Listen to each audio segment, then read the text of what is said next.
think of this as like the Wallace Stevens poem where there's 16 ways of looking at a blackbird. So I've got 13 ways of looking at Mary Magdalene. And the first one I want to talk about is alchemy. Alchemy, yes. Yeah. I've studied the text of the original Mary Magdalene Gospel in great detail and did a commentary on it, which is available.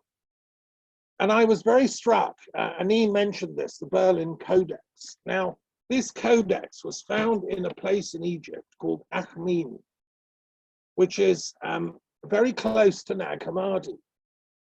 And it's along the banks of the Nile. It was found hidden in a wall in a cemetery of Coptic Christians. And it contains what we knew up until this latest gospel has appeared, the Gospel of Mary Magdalene. And in this same town, Aix-en-Provence, we know that there was a famous alchemist called Zosimus who lived there. Now, Zosimus was the person that really created alchemy. He was a fascinating intellectual. Jung studied some of his works. He integrated the Enochian tradition. He integrated the Kabbalistic tradition. He knew Hebrew. He knew the Hermetic tradition of ancient Egypt. And obviously Greek philosophy. He was a real polymath who used the alchemical symbolism for describing what you can only call a transformation of consciousness. And Jung wrote a whole text of the dream visions of Zosimus. Now, I find it very interesting that the Gospel of Mary Magdalene comes to the world through the very place where Zosimus gives us alchemy. What we can say from this is that it was a hotbed of Gnosticism. It was a hotbed of ecumenical esotericism, because just close to there, the Nag Hammadi scripts were. And it's interesting because the very opening of the Gospel of Mary Magdalene is about the nature of matter. For those that haven't read it, obviously many people on this call will have read it, but it opens in the middle of it. It says, will matter be destroyed or not? The Savior replied, all natures, all formed things, all creatures exist in and with one another and will be resolved into their own roots. The nature of matter is resolved into its nature alone. Whoever has ears to hear should hear. Well, what an extraordinary text. Why on earth are Jesus and Mary Magdalene discussing the nature of matter? You know, well, I'm saying it's not surprising that they're doing it in the homeland of alchemy, because alchemy is about matter. What are we made of? Our bodies, the stuff that is this world. And so the other thing that we know about Zosimus is that he was a practitioner of what could be called sonic mysticism, which is seeing sound as creative and powerful in its own right. Sound is what the elements that create the world are made of. And Zosimus wrote a book in which he described the inner meaning of each letter of the alphabet, alpha to omega.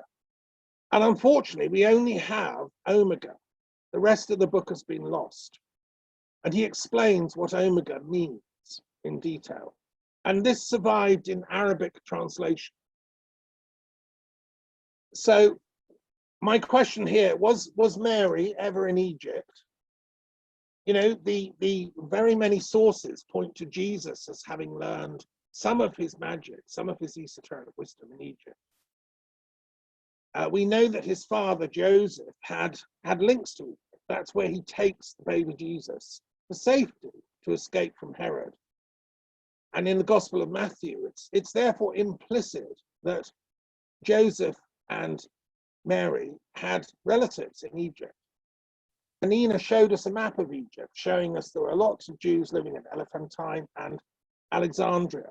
I think in my own research, it's 100% certain that Joseph and Mary had close friends, relatives in Egypt, probably in Alexandria itself, could have been elsewhere.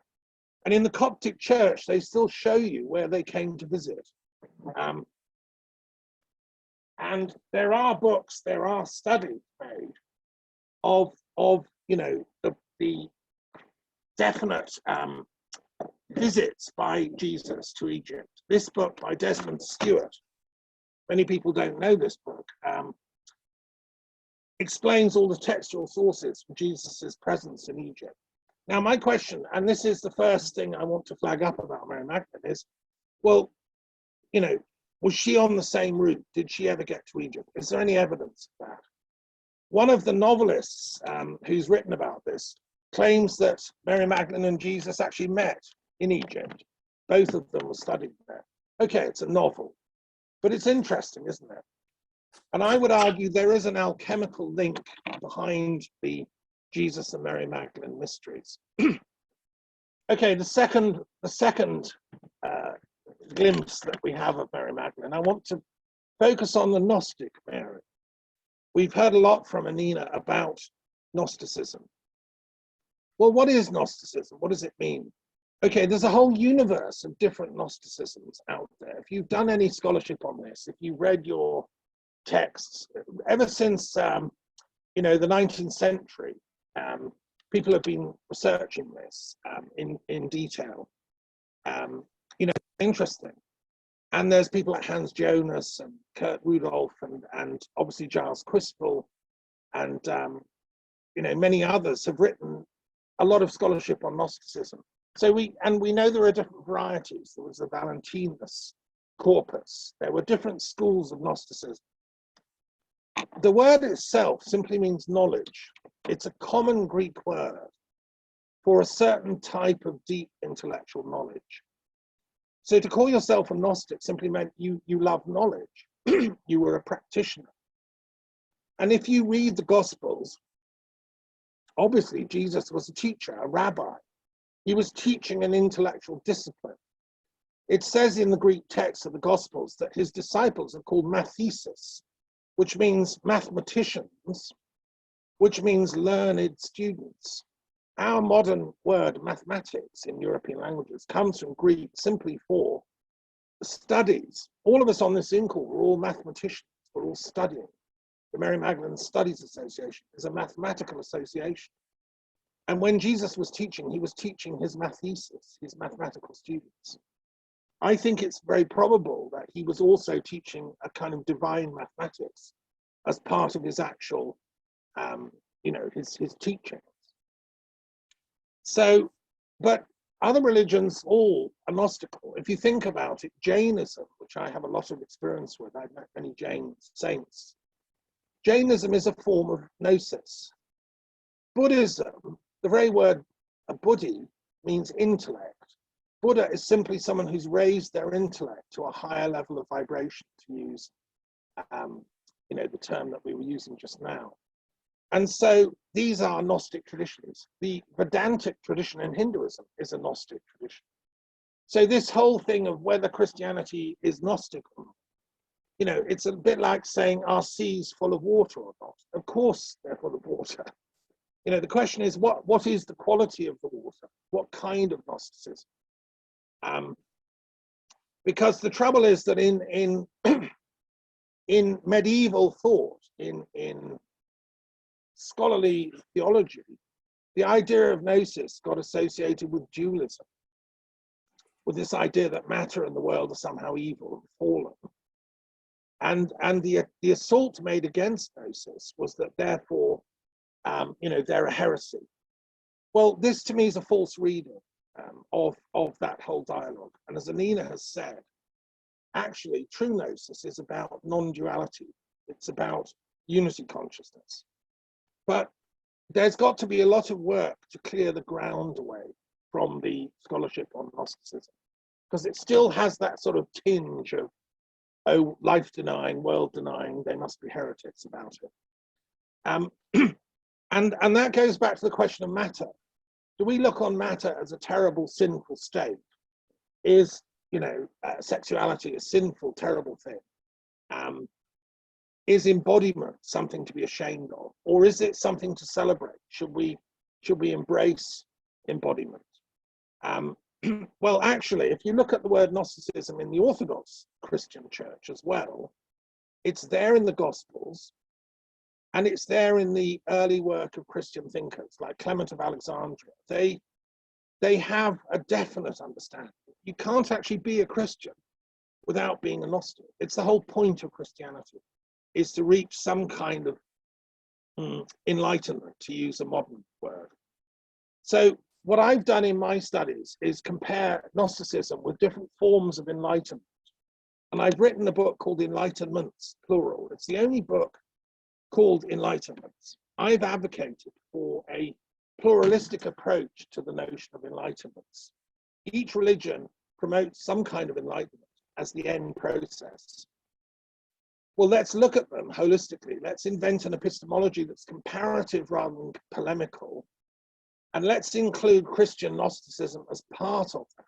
So the ascension journey we were just shown by Annine, which is something that is echoed in other Gnostic texts, that sits very well alongside or Buddhist or Hindu or Sufi or Kabbalistic. The tree of life in the Kabbalah is exactly the same thing, the tree of ascension.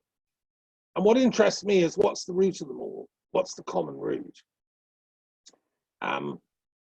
And I would say also that contemporary theologians like, I don't know, Rowan Williams in the Anglican Church, they are modern Gnostics because they're trying to find through reason, through thought, a path to God, to understand the gospel. It was a great Anglican theologian that did a commentary on the Gospel of Mary Magdalene, less philosophical than mine. He did more philological commentary.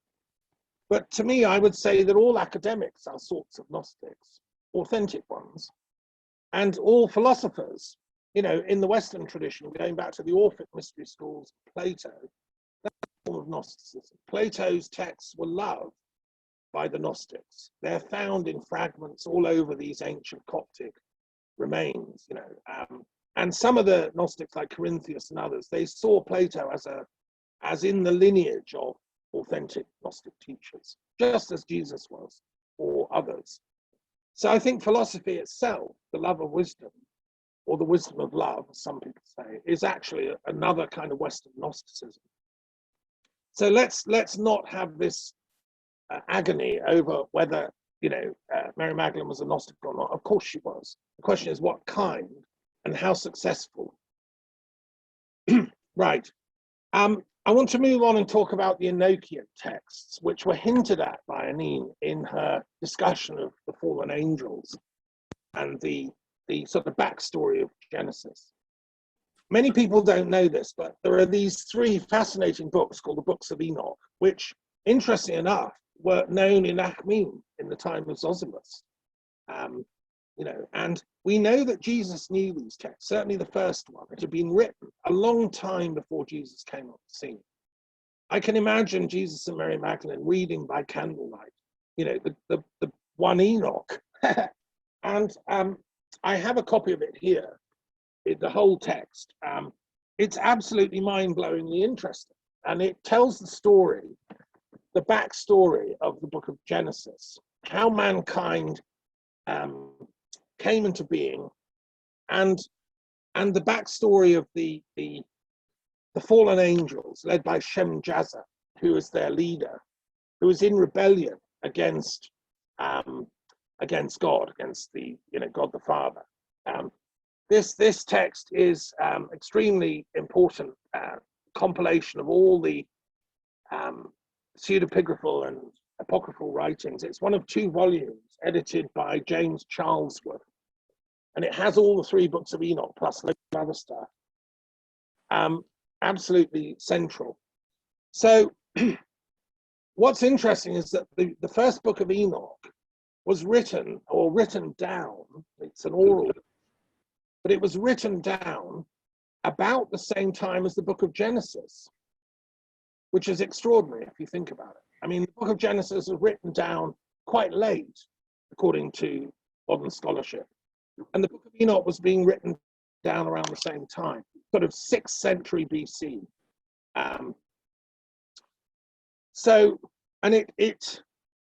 Enoch is the first figure in Judeo-Christian Islamic sort of mysticism to ascend to heaven. This is the beginning of the ascension mysteries that Annina talked about. If Jesus and Mary Magdalene were practicing this, as I think they were, I mean, these are meditational voyages, which we would call out-of-body experiences. They had got to the place in their meditational spiritual work where you can ascend out of the body and you can traverse the heavenly spheres.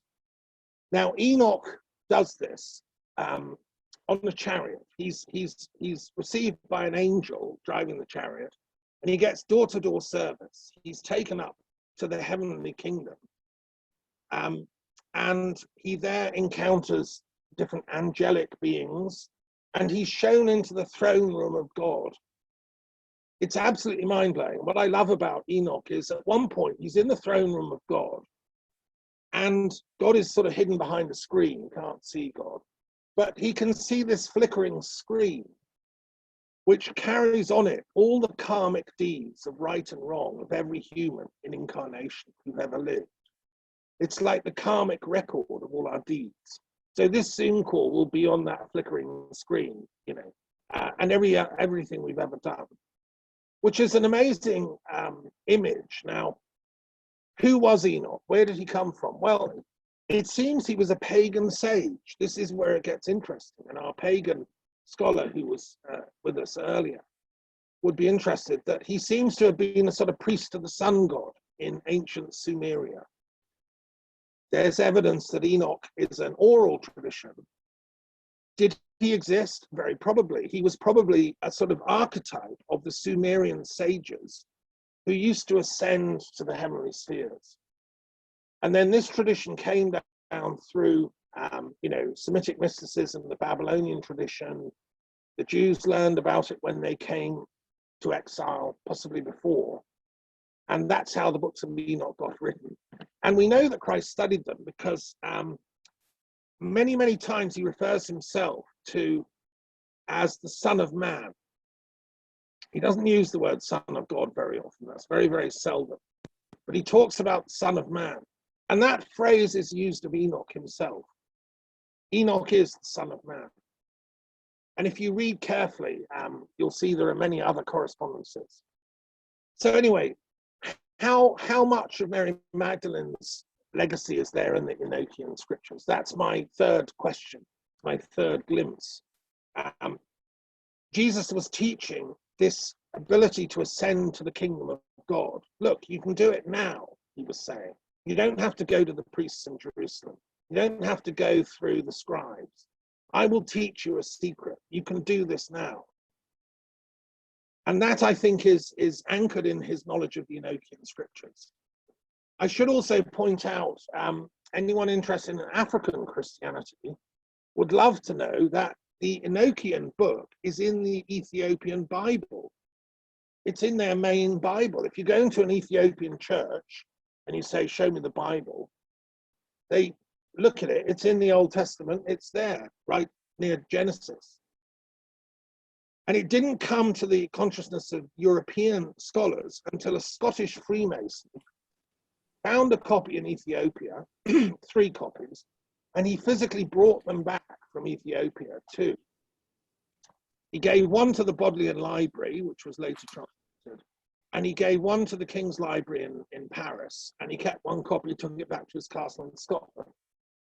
So that, you know, the Ethiopian church still understands the Enochian mysteries and have, you know, all these Rastas that base their work on the Ethiopian Bible. They know about this stuff, but we've forgotten it. Okay, I want to move on and talk about the Proto-Kabbalah, because this is a matter of great interest to me, the 4th glimpse of Mary Magdalene. I want to ask, was she and Jesus practicing some kind of proto-Kabbalistic work? And I would say the answer has to be yes. I mean, the word Kabbalah simply means transmission or a downloading of wisdom from rabbi to student. And we all play, you know, different levels of rabbi to each other. We've all learned from everybody. We're all Kabbalists by definition, right? What's very interesting is that Abraham now seems to have come from not of the Chaldees way down in Sumeria, but up in southern Turkey, a place called Sanliurfa, which Annine has actually visited, incredibly, and which is very close to Göbekli Tepe. Now, if that's Abraham's root place, and he was living about 1750 BC, that's when the alphabet was being invented. And what I think happened is that although the alphabet was a great triumph and everybody thought, lovely, we'll start using the alphabet, some people realized that true wisdom cannot be written down. It predates the wisdom of the goddess, if you want. And so the idea was that there's a goddess behind sound, and that each letter is an embodiment or representation of a different quality of the goddess of wisdom. And Ina's talked about the goddess of wisdom, Sophia. Well, it manifests in different discrete sounds. And that's what the Kabbalah is. When a Kabbalist reads the Hebrew Bible, they retranslate the Hebrew sounds back into the cosmic energy field of divine intelligence. And they're able to say, no, this is not a little story about, Abraham looking at the stars. It has a cosmic meaning which can be uncoded. And I think in my book, The Kabbalah Runes, when I lived in Scotland at the castle, I went into this in enormous detail. And I discovered that there is this sonic mysticism that is universal to humanity, not just in the Hebrew tradition. It's also there in the Vedic tradition of India. The rishis understand the power of each letter as a symbol of Vak, who's the goddess of speech. It's also there in the Druid traditions of the Ogham script. The Druids understood that each sound is a different manifestation of the divine wisdom. And Phineas Farsave, who founded the first Druid school, by legend, was going through the plain of Shinar just before the Tower of Babel was finished. He saw it was being built, and he said, oh dear, this is going to cause trouble. I better preserve the original language of humanity, which was then one. And he formed the first Druid school to preserve that original language. And then, of course, Babel got built, and it's been downhill ever since. We all think we're different tribes, and we war and we fight. But Druidry preserved the knowledge of that original primal language, which was universal. And so that's what I'm arguing in my book on the Kabbalah runes. And I think, and the runes were exactly the same. The runes were invented by Odin, who was like the wisdom god of the Norse, Anglo-Saxon, and Germanic people.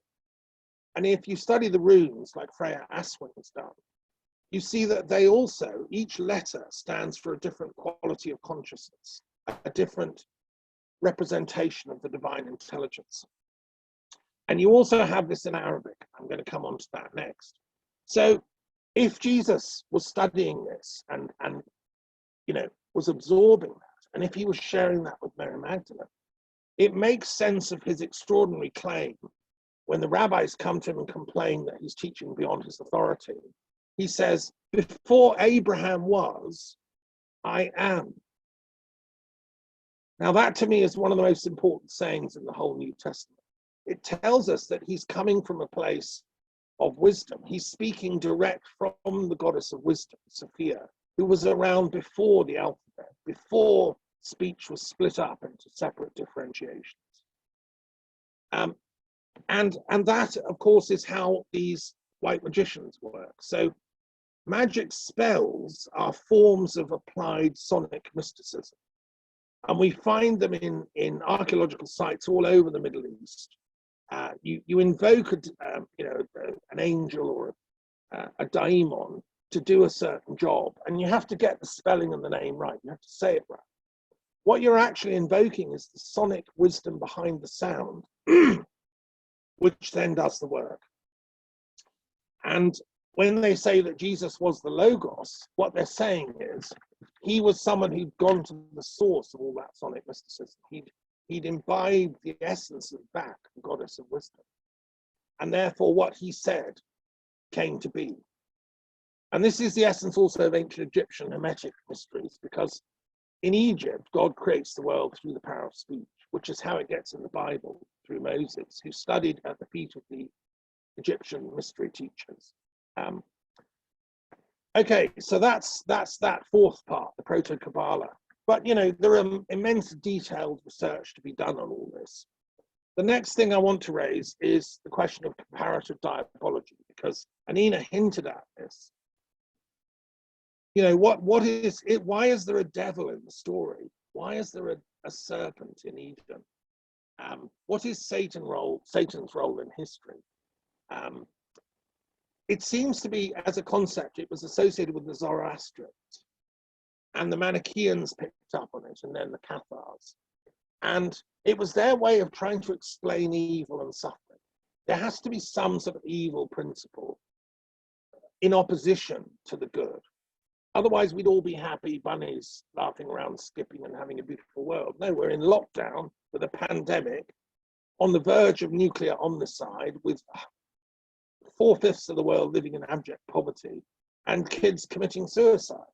You know, so you explain it. What the Zoroastrians said is there's this devil figure who's causing mischief, and he's been doing it ever since the beginning of time.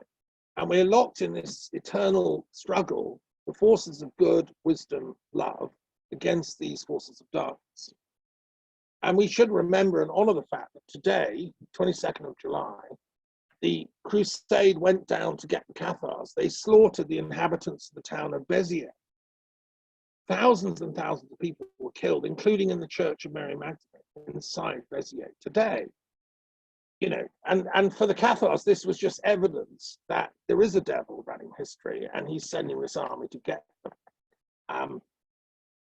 What was the attitude to the devil in first century Galilee?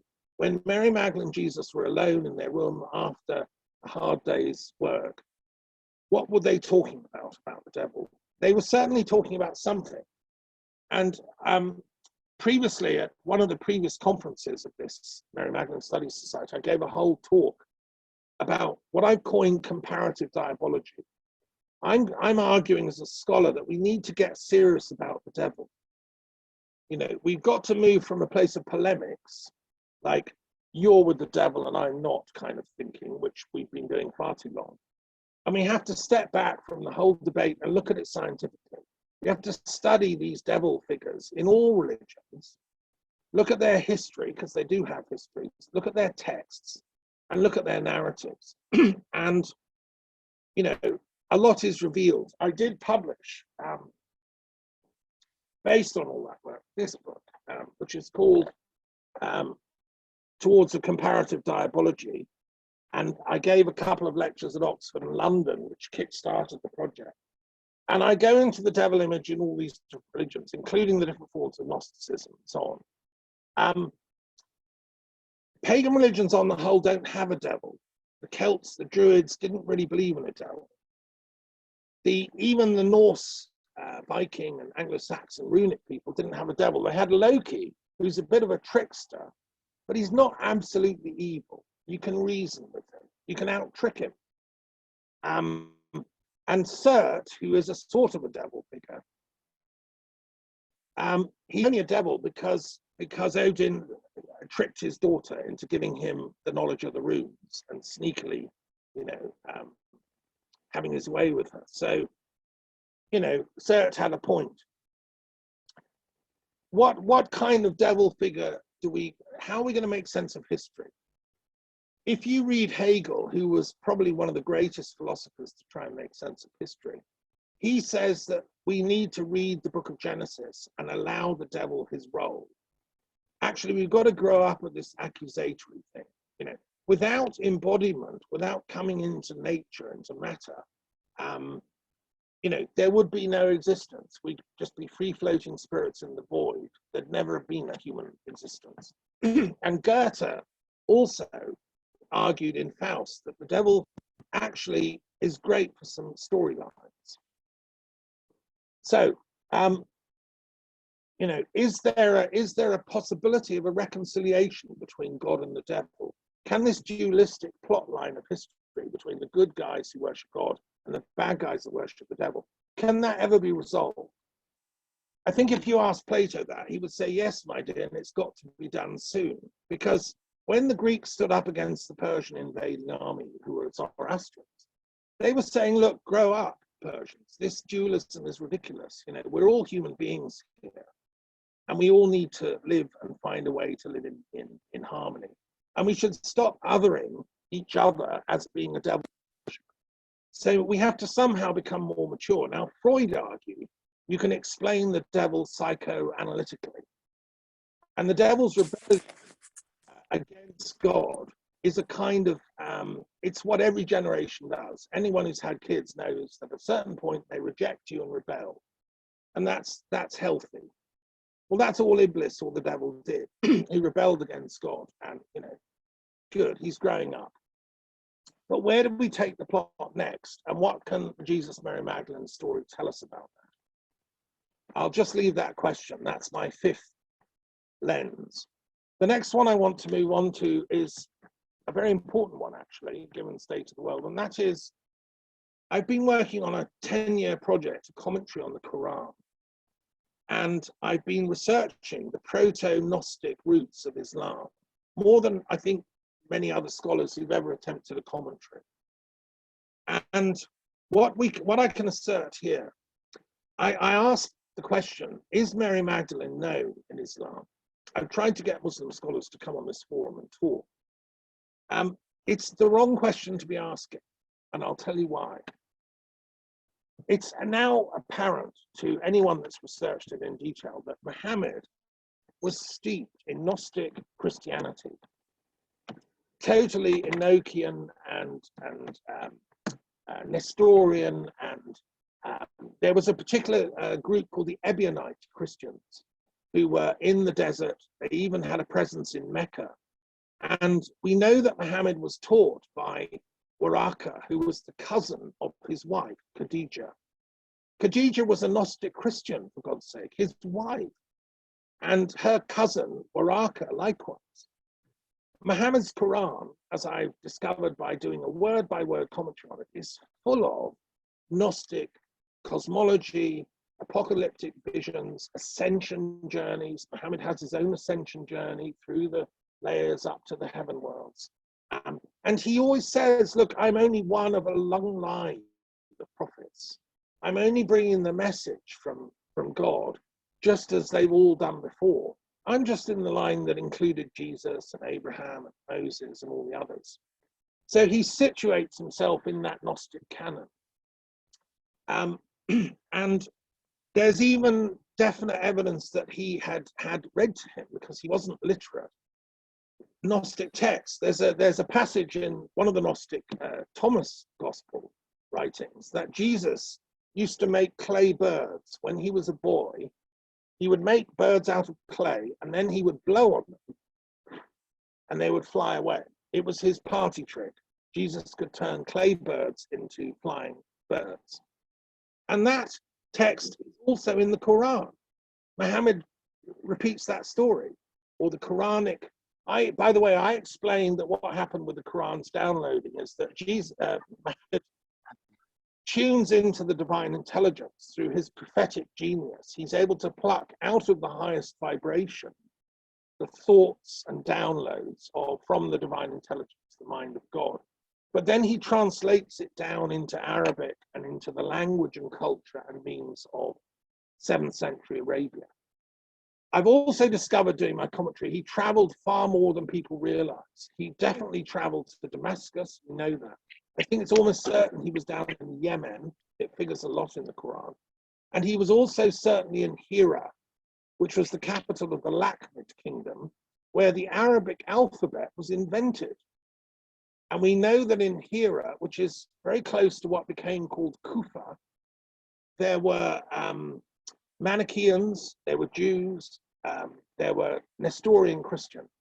He would have been sitting in the taverns of Hira, lapping all this up. And that's what gets into the Quran. It's that incredible mélange cosmology. Now, what happened? Why isn't this known? Why aren't people talking about this? Sadly and tragically, Muhammad died early at the age of 63, very possibly poisoned. Evidence shows that he was killed off by the merchant elite that wanted to steal his thunder.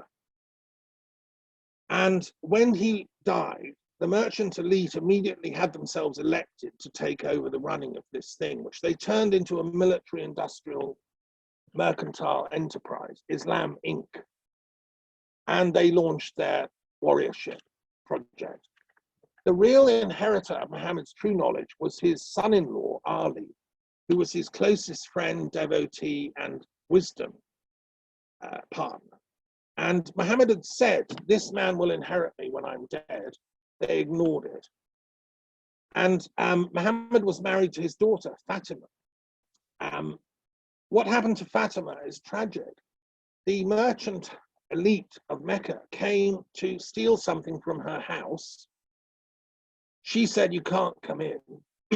They insisted on knocking the door down. They pushed it open with brute force, and it fell on Fatima. This is a couple of months after the death of the Prophet. She was pregnant at the time with Ali. She lost the baby, and a few months later, she died of shock. That's Muhammad's daughter, who knew the inner secrets of the Quran.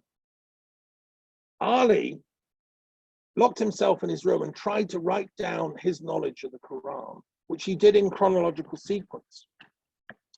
And this knowledge was suppressed. It was never retained, or, and that copy got destroyed. So what I'm trying to do in my commentary is sort of reconstruct that lost Gnostic wisdom in Islam.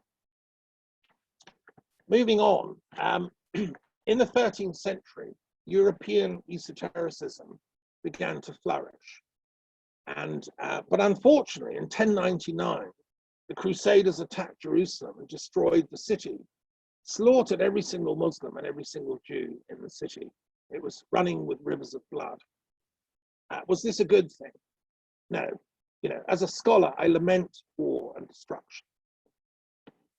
We have this ridiculous situation where the exoteric Christians, waving their Orthodox Bibles and sword in hand, are killing the exoteric Muslims and Jews. And both of them are oppressing the true Gnostic heritage that they both have. I've talked to Muslim scholars. I've said they ought to set up a Khadija Studies Society, like our Mary Magdalene Studies Society. Because just as the lost feminine wisdom of Christianity needs to be rediscovered, so it does in Islam. And Khadija was the holder of that wisdom, but she's been written out of Islamic history, just as Mary Magdalene has been written out of Christian history. There were people that tried to work for peace intellectually. There was Michael Scott, who went to Sicily, who was called the Wizard of Scotland, who was studying Islamic scriptures, translating Aristotle from Islamic Arabic into Latin, working with the Holy Roman Empire. There was Roger Bacon, who was trying to do the same, who was locked up in Oxford for 10 years for, being heretical, quote unquote. And then there was Raymond Lull, the great Majorcan mystic, who again studied with the Sufis and the Kabbalists and tried to reconcile authentic Christianity with them. And by the way, Raymond had a daughter called Magdalene. So that tells you where he's coming from. And then in the eighth guise, I want to say something about Abelard and the rise of critical scholarship, because in those days, intellectual was very dangerous. You could be accused of heresy from all sides. But in Abelard's work, he argued that actually through wisdom we can bring peace. He was in secret correspondence with people in Spain, in Cordoba, who were both Jewish and Islamic. And more needs to be discovered about Abelard's universalism, which led to the University of Paris, which led to the University of Oxford and higher education in Europe. Why do people suppress Gnosticism? Well, I've coined the phrase Sophiaphobia as a philosopher of history. Sophiaphobia means a fear of wisdom. People hate wisdom, they're afraid of it. That's why they crucified Jesus, suppressed Mary Magdalene, ultimately killed Ali, and killed, Fatima. People of wisdom are constantly being persecuted. However, I don't want you to leave you with, a bitter feeling, because there was this thing called the Enlightenment. Thank God. European intellectuals fought back, and we created what's called the Age of Reason, with people like Thomas Paine, but also Bonneville in Paris, and Antoine Coeur de Gebelin, who was a French Freemason. He ran the Lodge of the Nine Sisters from Paris, which was like the UNESCO of the 19th century, 18th century. And Louis-Claude de Saint-Martin, who was the unknown philosopher, and Martinez de Pasquale, and Chevalier Ramsay. These were all very advanced Masonic, enlightened thinkers in the 18th century in France. A whole question arises: what did they know of the Mary Magdalene tradition? Did they know about it? I believe they did. And we know that in the 19th century, people like Douanel refounded the Gnostic Church, the Catholic Church. I think that tradition underlay some of what we call the French Enlightenment. And there's more research to be done on the history of the French occult universalism. People like Pierre Leroux and Saint-Simon, who coined the concept of socialism. For these people, the idea was that we become redeemed together in reality, not fictionally going to live off in a paradise after death. No, we reclaim society for the forces of good. We make a world of equality, liberty, and fraternity. That was the radical idea of these French Enlightenment thinkers. And you know, I think, and Marianne became a symbol of France. Marianne is in every village and town in France. To me, she looks like a Mary Magdalene figure. And I think there's some interesting studies to be done there on the Enlightenment period. And finally, my last point, the 12th point, where are we now? Well, our duty is to find a sort of map to make possible the redemption of each of our separate narratives, so that we end the polemical phase of intellectual activity. It's like me against you, you're the wrong kind of religion. And we find a common universal gnosis, right, which is drawing on all the currents, all the streams. And, you know, that's why I've created my periodic table of the world's religions, which many of you have seen. It's giving a map for all the traditions, just as a scientist would do for the periodic table of the elements. I've done it for the religions and philosophies. And that is a map towards, you know, our common universal Gnostic enlightenment, ultimately. Right, okay, I'm going to stop there. I don't want to run on and eat up Rosalba's time, but that's an overview. And I hope that it gives a bigger picture, shall I say, of why this topic is important, and you know, how we're trying to make sense of where we are. And any very brief questions, just that's fine, fire away, and then I'll turn over to Rosalba, who's our next speaker. Thank you, Thomas. I called my lecture Mary Magdalene and the Grail. Perhaps it is a little bit counter-current respect to the other lectures, but it's just a thesis. And I apologize for my bad English. In the complex and crucial passage from pagan traditions to Christianity, it is difficult to establish whether the characters of the Christian pantheon really existed. There are no traces of Christ in history. Many sources claim that Christianity is an invention of Paul of Tarsus, and existing documents such as the Dead Sea manuscript found in 1949 cover a period ranging from 100 years before Christ and 100 years later, and there is no mention of Jesus Christ. The Gospels themselves are often in contrast with each other. In any case, they are a story, but without historical documentation. However, even if it were a myth, the historical weight that he had cannot be neglected, and leads us to ask ourselves also about the figures who have been part of Christian mythology. There is no doubt that there was a phase of transition in which many pagan myths were ferried into Christianity, so as to suggest that in the first centuries of the Christian era, Druidism made a piece of journey alongside Christianity. There are many Druidic myths that we still find today in Christian esotericism, and it is thought that characters such as Saint Patrick, patron saint of Ireland, was a Druid. In fact, he taught the Trinity with the clover, symbolizing the Celtic triskel. We can also mention Saint John the Baptist, according to some researchers, exponent of a pagan tradition, who baptized Jesus, a clear symbol of transmission of knowledge. The whole saga of Jesus Christ has extraordinary analogies with previous tradition. For example, the birth.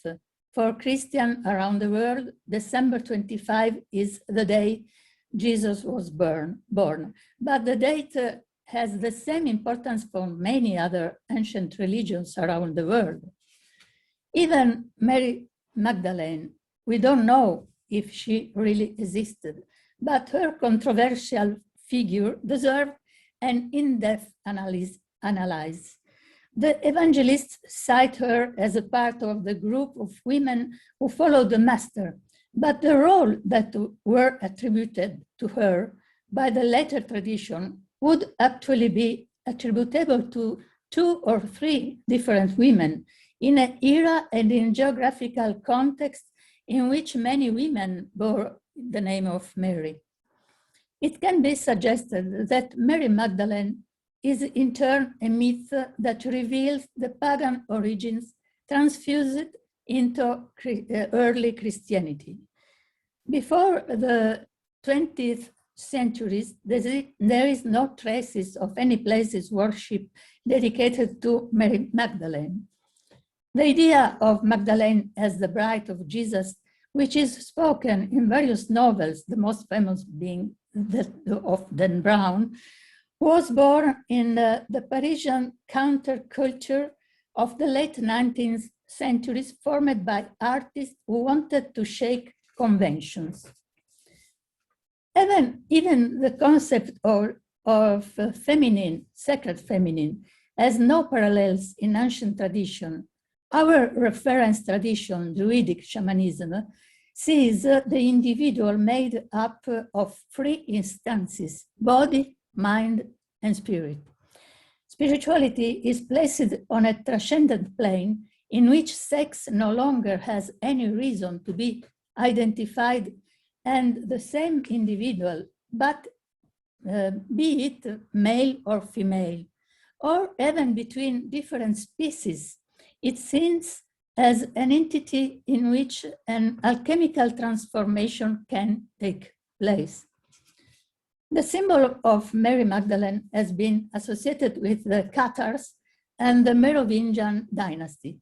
The Cathars, according to some researchers, preserve the legacy of ancient Celtic tradition.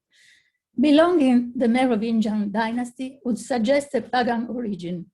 The Merovingians are a largely legendary dynasty.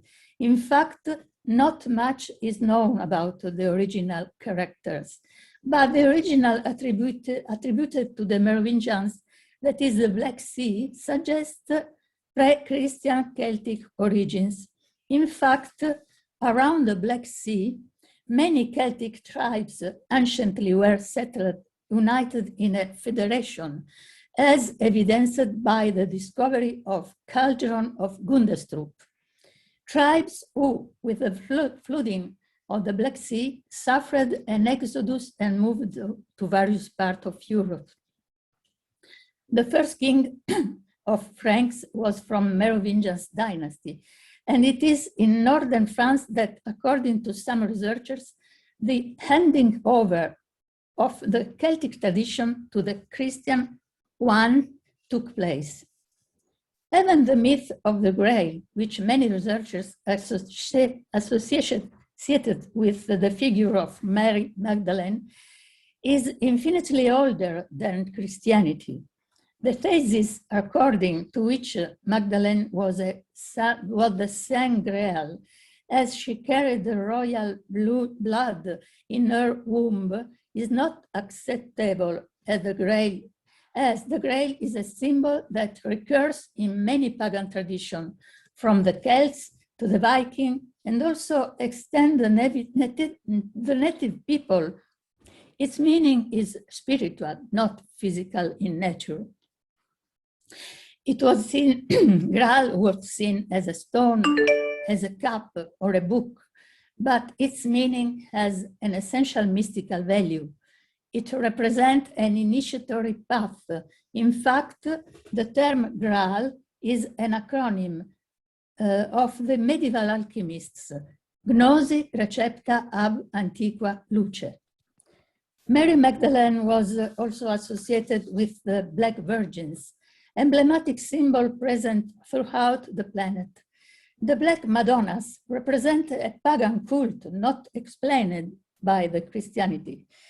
The Knight Templar saw Mary Magdalene under the guise of the Black Madonna, a cult so widespread to the point that over 50 Templar churches dedicated to Mary Magdalene have been counted, where there are statues or icons of Black Virgins. According to ancient traditions, the Black Virgin is Mother Earth. She is the alchemical nigredo, the basis of the initiatory process of alchemy. And as we know, alchemy is infinitely older than Christianity. In fact, it has its roots in ancient Egypt. In conclusion, who is Mary Magdalene and what does she represent? We can think of a pagan cult that was transmitted in Christian esotericism as well as for other symbols such as the Grail. In Provence, France, the pagan cult of Magdalene is very much felt. There are still ceremonies, both in France and in Italy, that celebrate the pagan cult of Mary Magdalene. For example, in Italy, in Taggia, Liguria region, the feast of Mary Magdalene is celebrated inspired by a pantheist pagan tradition representing nature as a cyclical phenomenon in opposition to the linear history of Catholic tradition. Therefore, it is our opinion that the figure of Mary Magdalene represents an important symbol, the transmission and the link between a pagan tradition and primitive Christianity. Thank you very much for your patience. No, thank you very much, Rosalba. That was fascinating. I think there's a whole other section you could have added about eco-spirituality. You were talking about Mary Magdalene as a symbol of this, cycles of nature, pagan origins of that.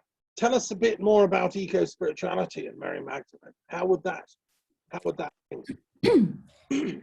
Eco-spirituality is a term that given by Giancarlo Barbadoro with other leader of indigenous people that worked with him and with me at the United Nations, because they represent a native nation. And eco-spirituality is the spirituality inspired by Mother Earth. The harmony that is in the planet. Unfortunately, not in this period, because there is no harmony in this, but a cause from the humanity, not for the planet. But Mother Earth is our great mother, is our only mother, is our, she gives us continuous in symbols. No? We can see in Mother Earth the path for the conquest of our transcendence. I think so. Sorry for my English. I understand. Yeah. Okay, so look, we've got a bit of time before David Lorimer speaks. Anyone has any questions for me or Rosalba? Any comments on what we've been discussing so far? You know, now's the time. Just put your hand up or indicate that you'd like to talk.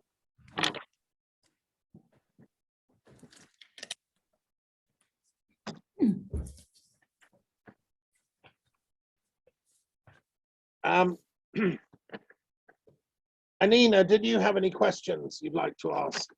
Did you hear my talk? I think so. You want to make any questions of it? You'll need to unmute. Yes. Thank you, Rosalba. Thank you. Yeah, you raised a lot of issues, but I would like to make a supportive statement.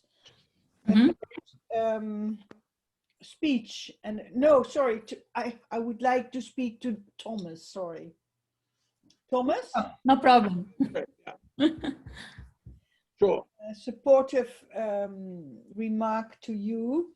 Okay. Because you had it about sound as the original primal language. I fully agree. People universally spoke that language. But it's so interesting that you see in the Nag Hammadi library tradition divine wisdom as voice. Right. She's the voice, then she becomes speech, and then she becomes the mother of the logos. You mentioned the logos, the word. Yeah. So the word, the logos, is a kind of end phase. The mother has a voice, and that voice is sounding. That voice is there when Jesus is baptized. So this is my son, this is my well-beloved. It's her voice, and it's her son, the logos. And you find it in several Nag Hammadi texts. I don't remember. Probably it's pronoia, it's protanoia.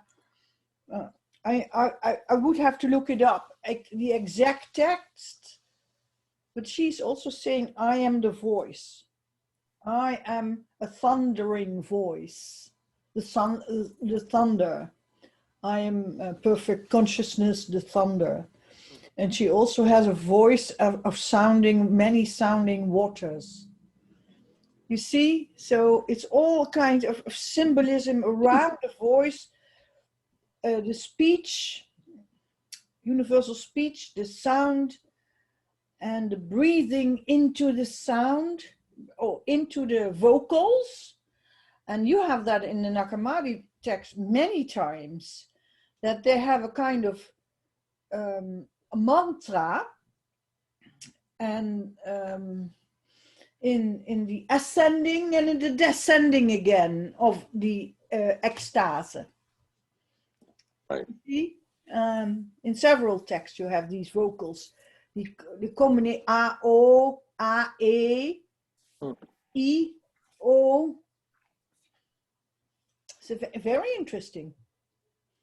Yeah, there's a whole load of stuff to unravel there, because you do get in those Gnostic texts this sonic mysticism, and we're going to have a reading of Thunder Perfect Mind a bit later. One of our speakers is going to read the whole text out, which has got full of that. Susan, you would like to comment, I believe, about this question.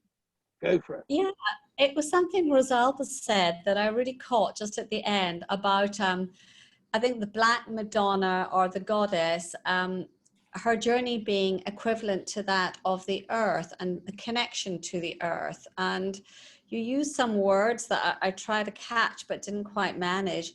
However, my work, well, part of my work, and I strongly feel that, you know, we are beings of light. Our DNA produced light. We are totally sustained by light in the way of food coming from our light. And we're also beings of this planet. Now, that's in a physical sense, but on the more energetic sense, you know, the magnetic light of this planet has a biofield. It has an aura, and so does our heart, every single cell in our body. So we really have a resonance, a holographic resonance with the earth. And I think we all note that all Jesus's parables were about the earth. But a simple thing, and yes, that's a simple thing we can all relate to, but I think it's more than that, because the earth is our mother in so many ways. So I really resonated with what you said there. I think that the Black Virgin is an incredible symbol, because we have to destroy ourselves to construct ourselves, and the Nigredo is the first step of alchemy. So I think that Black Virgin is that.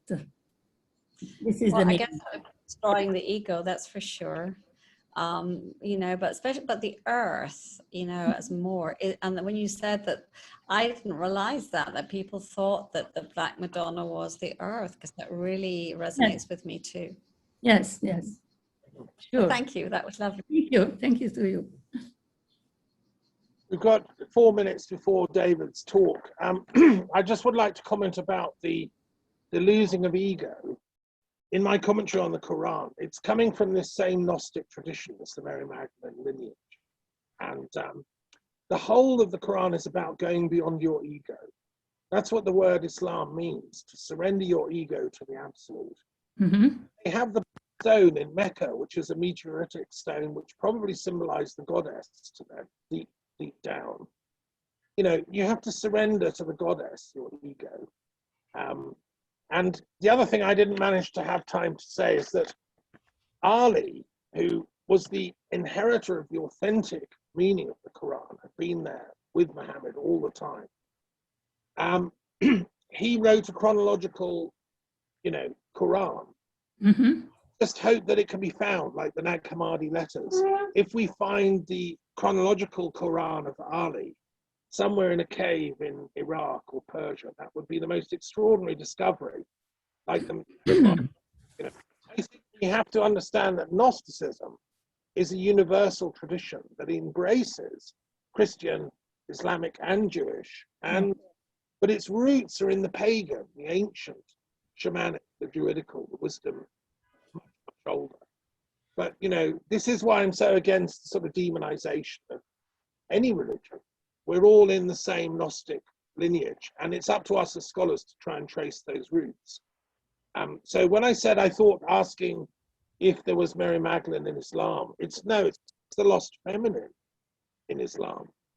And yes, of course it is. It was there in Fatima and Khadija. So anyway, the black stone is the symbol of Yes. It's the alchemical state of going into the darkness. Sure. Yeah. Right. Okay. Any final comments? Or let's go to David Lorimer now, down in the Pyrenees, in the heart of Cathar country, who's joining us for his talk. Thank you, David. Over to you.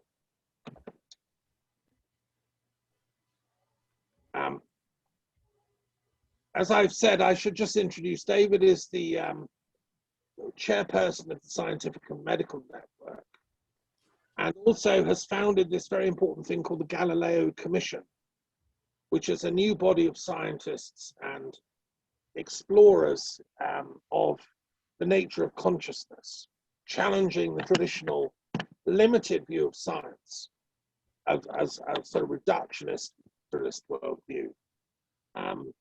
And if you're lucky enough to get to some of the Galileo Commission meetings online, I strongly recommend them. David seems to have frozen. So he'll have to leave and rejoin, I think. Yeah, so the question of materialism is very interesting, and the Galileo Commission uses the term post-materialism. I personally prefer the concept of paramaterialism. I think scientific materialism has been quite useful. It's discovered a lot of things about the nature of reality, which are, you know, useful, things like engineering and how planes fly, and how advanced medicine works, and all the rest of it. But we need to bring in the transpersonal dimension, what I call paramaterial dimension. But that's a semantic difference I have with the concept of post-materialism. Right. So, any other comments whilst we're waiting for David to rejoin us? He seems to have vanished. Thomas. Yes, Nina. Do you know that the word Gnostic or Gnostics was used by the enemies of the Gnostics?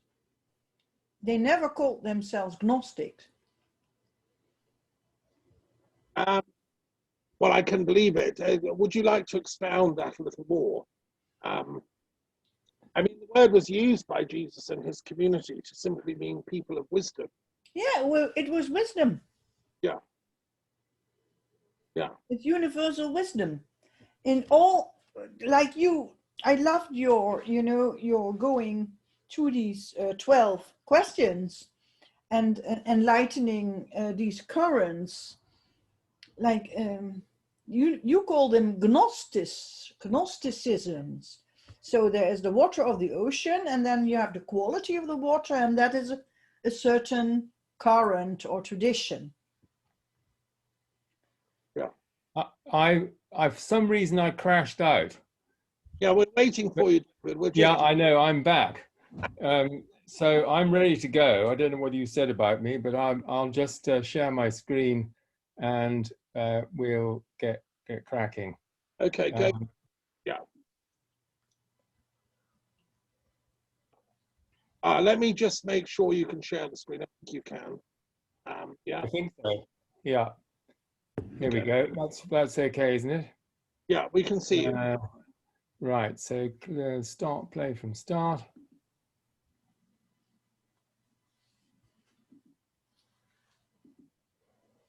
Why is that not working? Ah, right. A bit slow. Okay. So these are my seminars that I've been doing, and I'm just going to remove myself so I can't see myself, and you can see me, I think. And so what I'm going to talk about this afternoon is, no, why is that not working? Right. Really the spirit of Gnosis, but also in relation to Mary Magdalene. So we've been talking quite a lot about this afternoon. So there's just one or two quotes and a bit of background here. This is a quote from Theodotus. The Gnostic understands who we were, what we have become, where we were, and whither we are hastening, from what we are being released, what birth is and what is rebirth. So this is cosmological existential knowledge, which is directly acquired. And you've heard about the Nag Hammadi library, the Gnostic Gospels, and the interest of Jung with Professor Quisfel. And here's another quotation, just to give you the same sort of flavor. That this is Giovanni Filoramo. Gnostic knowledge is a lived experience of spiritual regeneration, knowledge of the beginning and the end. To know means to become the same reality that is known, removing the dichotomy between subject and object. That's an absolutely critical feature, because gnosis is this non-dual knowledge which you get in the Gospel of the Beloved Companion, as Annina has already pointed out. And so the emphasis is on experience, not on doctrine. I've just been reviewing this morning some ETH lectures by C.G. Jung on yoga and psychology. And he says, I am on the side of lived experience. And of course, he had a great interest in all of this. And of course, the politically, gnosis, and I'll go into this in a little bit more detail, provides your justification for not submitting to authority. And some of these arguments come from Karen King's work from Harvard, I think she is.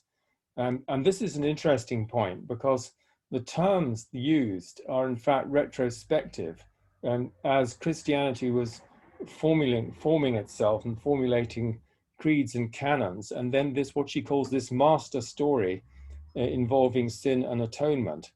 And so what's now regarded as orthodox wasn't always orthodox. It was part of an evolving scenario of oral traditions, diversity, pluralism, and local community. And where things got really centralized was after the Council of Nicaea in 325, where Christianity became politicized. And so you've got this development of the Orthodox heresy dynamic, which is very much playing itself out in terms of COVID situation. The Orthodox is following the science, quote unquote, but a particular kind of pharmaceutical science, and heresy is anything that contradicts that.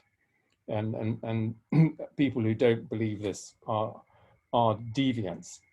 And so the question is one of authority and legitimacy, and who has the authority to teach. The Gnostic New Age is a very interesting book by April de Konik from Rice University, who says that Gnosticism has been a transgressive force, countercultural transgressive force. And she defines our human self or spirit as nothing less than God's very own life essence, waiting to be reawakened through gnosis. And the model is not servant spirituality, but rather we are friends rather than servants. And she identifies 4 Gnostic awakenings, and these, you can see these for yourself on the screen, of medieval Cathars and Bogomils, which is where I'm rooted, if you like, because I also have this connection, as many of you know, with Peter Dunov in Bulgaria. And the White Brotherhood is, in a sense, the modern Bogomils. And I write about this in my book, Prophet for Our Times, which is the life and teachings of Peter Dunov. Then you've got the Florentine Renaissance Hermeticism, the 19th century discovery of codices, such as the original Gospel of Mary, and the emergence of Theosophy. And then the period since 1945, and especially since the 1960s. And there's this, in my view, this also, and she doesn't mention Jung, but this includes the transpersonal, the emergence of NDEs, the emergence of this SBNR, spiritual but not religious orientation, the huge interest in non-dual perspectives, and the idea of the divine immanence over and against the transcendence. And so again, you get this emphasis on experience, not doctrine, and with a lot of emphasis on mindfulness and meditation. And so I'm suggesting from my Galileo Commission network hat that the esoteric and mystical can form a deeper basis for science. And my colleague Eddie Billamori has got a giant book coming out later in the year, which is about the relationship between esotericism and science in 3 volumes. And then Ian McGilchrist's magnum opus is also coming out in 2 volumes, but it's 2,000 pages. So there's an awful lot of reading. Luckily, I won't have to read Eddie's in enormous detail because I was the editorial consultant. Now, this is how I see the sort of myth, if you like, or what I call the cosmic game of progressive awakening to our own true nature. So on the left, you've got the involution, if you like, so separation, fall into density, into polarity, which we've also been talking about. But there's a return to this unity and wholeness. So you've got, there's a model of emanation, of unfolding in, this is Walter Russell's term, very few of you will be familiar with his work, or the explicate order of David Bohm. It's very philosophically parallel. And then the return is the refolding. Where even Russell, even on his grave, it says refolded with his date in 1963, and the refolding into the implicate order. So it's an dynamic order of unity, out of which the separation emerges and then it returns. And you've got the idea of periphery in the center, the move to the periphery and the return to the center, forgetfulness and ignorance, followed by remembering, aletheia, which lethe is forgetfulness, and wisdom. Awakening from sleep, the transition from darkness to light, which we've also talked about today. Another metaphor is the descent and the ascent, and the ascent we've been talking about as well. Alchemically, the transformation from lead to gold, or from the ego, the small self, to the universal self, and overall from unconscious unity to conscious oneness. So I've rather rushed through that because there's an enormous amount that I could unfold further. But it's just to give you an idea of how I see this, this sort of cosmic game, which we're all part of.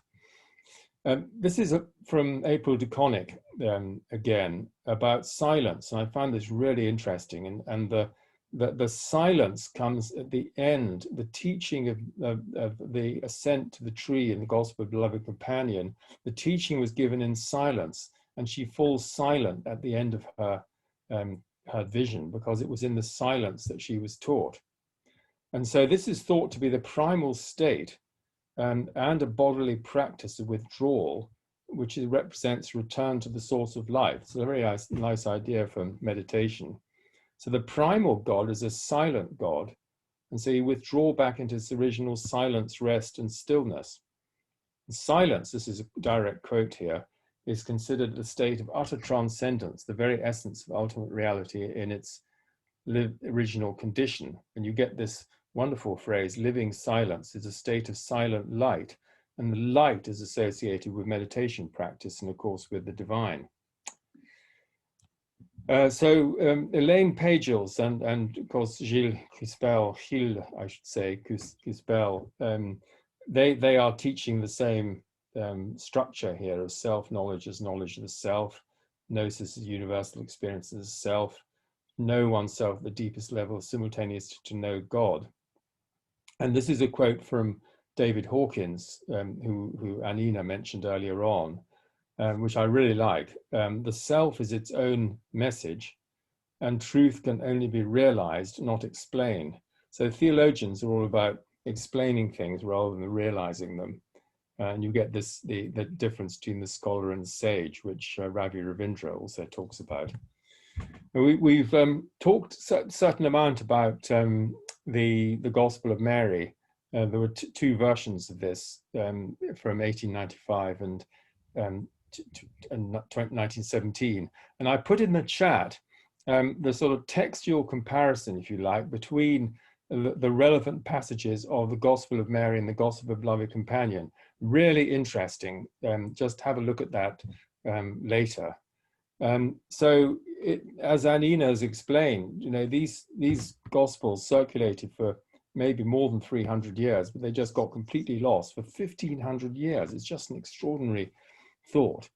And what comes out both in the GBC and in the Gospel of Mary is Mary as a leader with spiritual authority. And this has again been emphasized by Annina.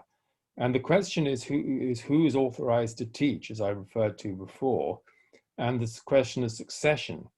And in the Gospel of Beloved Companion, it's extremely clear that Mary is the leader, and that she reassures the disciples in a wonderful passage. And she also raises her right hand.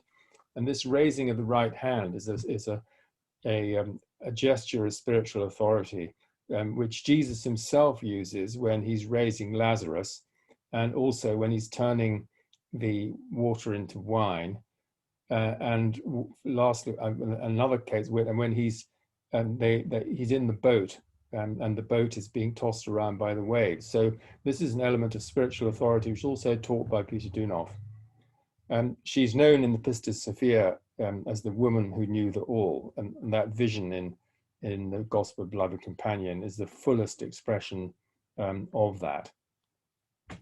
So this is the kind of theological point which is really important to understand, is that in the Gospel of Mary, the focus, and the GBC, the focus of salvation clearly falls not on Jesus, but on his teaching. So my word is the way, the truth, and the life. He doesn't say, I am the way, the truth, and the life, as in John, but my word. And you can see, so it's a revelation of saving truth as a wisdom teacher, not an atoning sacrifice. And I've put that in bold because this is really the essential point, that a Gnostic teaching, a wisdom teaching, is a revelation of a discipline towards a state of unitive, non-dual consciousness. And if you've got a theology of the cross, which is mediated by the church, then it's the authority of the church which tells you whether or not you've got keys to the kingdom of heaven. And you can't have these renegade prophets and mystics and Gnostics doing things on their own authority. And so this is about transformation, spiritual transformation, not redemption. And of course, the whole history of Christianity is that of Orthodox Christianity is based on redemption and the idea of Mary as the penitent sinner. And so this means that she, on this view, opposes the theological centrality of the crucifixion, because it's tied to an ethics of sin and judgment. And this is very, very clearly put in Karen King's book. And I wanted to mention a couple of things about Lawrence Gardner from his book, The Magdalene Legacy, this view of Mary as a sinner was elaborated fully by Pope Gregory in a sermon in 591, so a long time after that. And the St Baume, which we went to recently, is known as the fountain of living waters. And my wife, Marianne, she felt that there was a sense of her there, but it'd been overlaid by this Catholic Dominican, context. And then the earliest, he explains that this Archbishop Rabanus Maurus, and he was the great scholar of his time. He was an archbishop and an abbot, and he wrote this enormous life of St Mary Magdalene. Obviously the 776, the beginning of the 9th century, and he starts it by saying it's the contemplative life, the most blessed Mary Magdalene, named with the highest reverence as the sweetest chosen of Christ, and by Christ greatly beloved. Well, that really says it all. This is 9th century. Very, very beautiful. I love this, the sweetest chosen of Christ, and by Christ greatly beloved. So he was somebody who obviously had a mystical understanding. We go on. And here are a couple of images just for this. This is arriving, the left-hand one is one depicting the arrival at Sainte-Marie-sur-Mer without a rudder and without a sail. So this is the legend here. And then this is a 16th century painting, which I find quite extraordinary. I'd love to see the original, but there is Mary Magdalene on the left, embracing the cross and almost sort of supporting it. But look at her, look at the angle of her gesture here. She can't embrace him, but at least she can embrace the cross. And look at the angle of him. And then look, you can then see Mother Mary, of course, over on the right, being consoled. But this kind of speaks volumes to me, this one. And then Annine has a wonderful book on Black Madonnas, which I've just reviewed.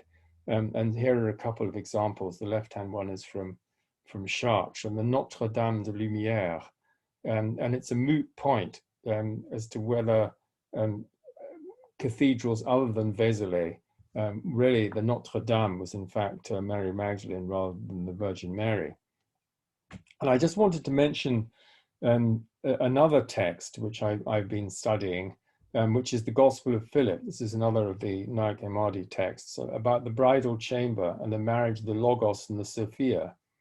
And so I can't give you all these quotations, which if I had a longer time I would give you, but it's the Jean-Yves Leloup edition of the Gospel of Philip. And it's an absolutely amazing text where St. Bernard regarded Mary Magdalene, called Mary Magdalene the bride of Christ.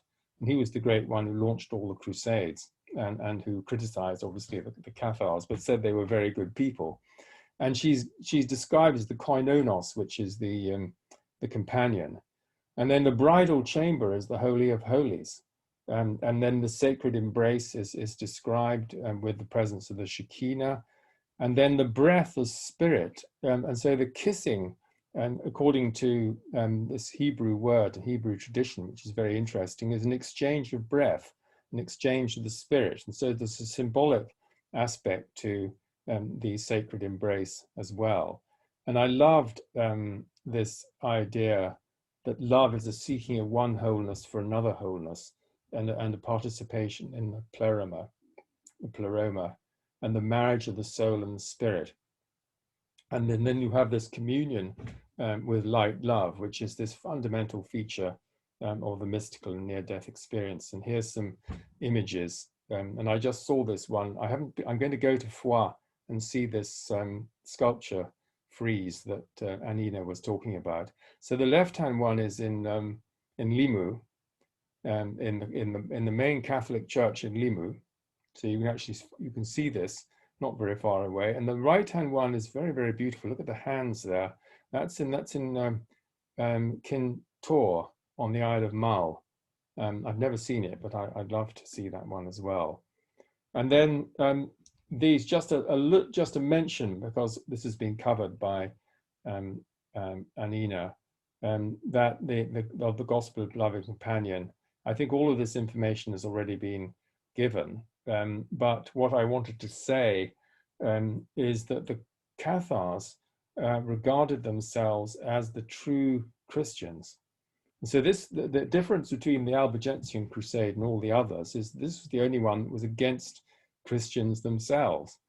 And you can see that through their connection with, I believe, this Gospel of the Beloved Companion, they were trying to live as the early disciples lived. And in fact, they were the example that St Dominic used to try and convert them back, because he started going barefoot and being very simple, in stark contrast to the luxury in which the Archbishop of Narbonne and other prelates of the time lived. And so the corruption was extraordinary. And I gave a lecture about a week ago on how this represented, in the view of Simon Weil, the great mystic and French philosopher, the Romanesque Renaissance. And it's the spirit over against the letter, and the Church of the Holy Spirit. And so, just in terms of epistemology and faculties, to pistis ad gnosis, and this knowledge was a term used by Ninian Smart in his Gifford Lectures in 1979 in Edinburgh. But the important distinction is the distinction between intellectus or nous in Greek, and dianoia or ratio in Latin. Sorry, dianoia in Greek, ratio in Latin. So it's dianoia, nous and dianoia, which is through the mind. And so this level is one, the nous and the intellectus correspond to gnosis, this direct knowledge, and the dianoia and the ratio correspond to analysis, which is discursive knowledge. And in these groups, there's this threefold distinction of the pneumatics, the pneuma, those who'd had the baptism of fire and air and the spirit, the psychics with the baptism of water, and they represent pistis, and the exoteric, if you like. Then the hylics, hyli means matter, they're the materialists who think they're the body. And so the hylics think they're the body, the psychics think they're part of the whole, and the pneumatics know they are the whole. And so this politically, this is awkward, because the elect are the advanced, and you can't have a universal elitism. It just doesn't make sense. And so the quality always involves some kind of discrimination. And then applying this to the kind of science, philosophy of science area, I believe that the NDE and the mystical experience are gnosis, and they're a direct knowing of light and love, and this is what is absolutely denied in principle by transhumanists, and I'm quite exercised by the technological advances towards transhumanism at the moment, because you've got, on the one hand, I'm trying to get a Templeton Foundation project financed. On the one hand, you've got those of us like here who know that there is a transcendent element to the human being. On the other hand, you have these Silicon Valley people who think that we're just complex biological machines running on algorithms. And that's the way they're taking education, society in general, robotics, convergent technology, and everything will be upgraded and enhanced in a physical sense.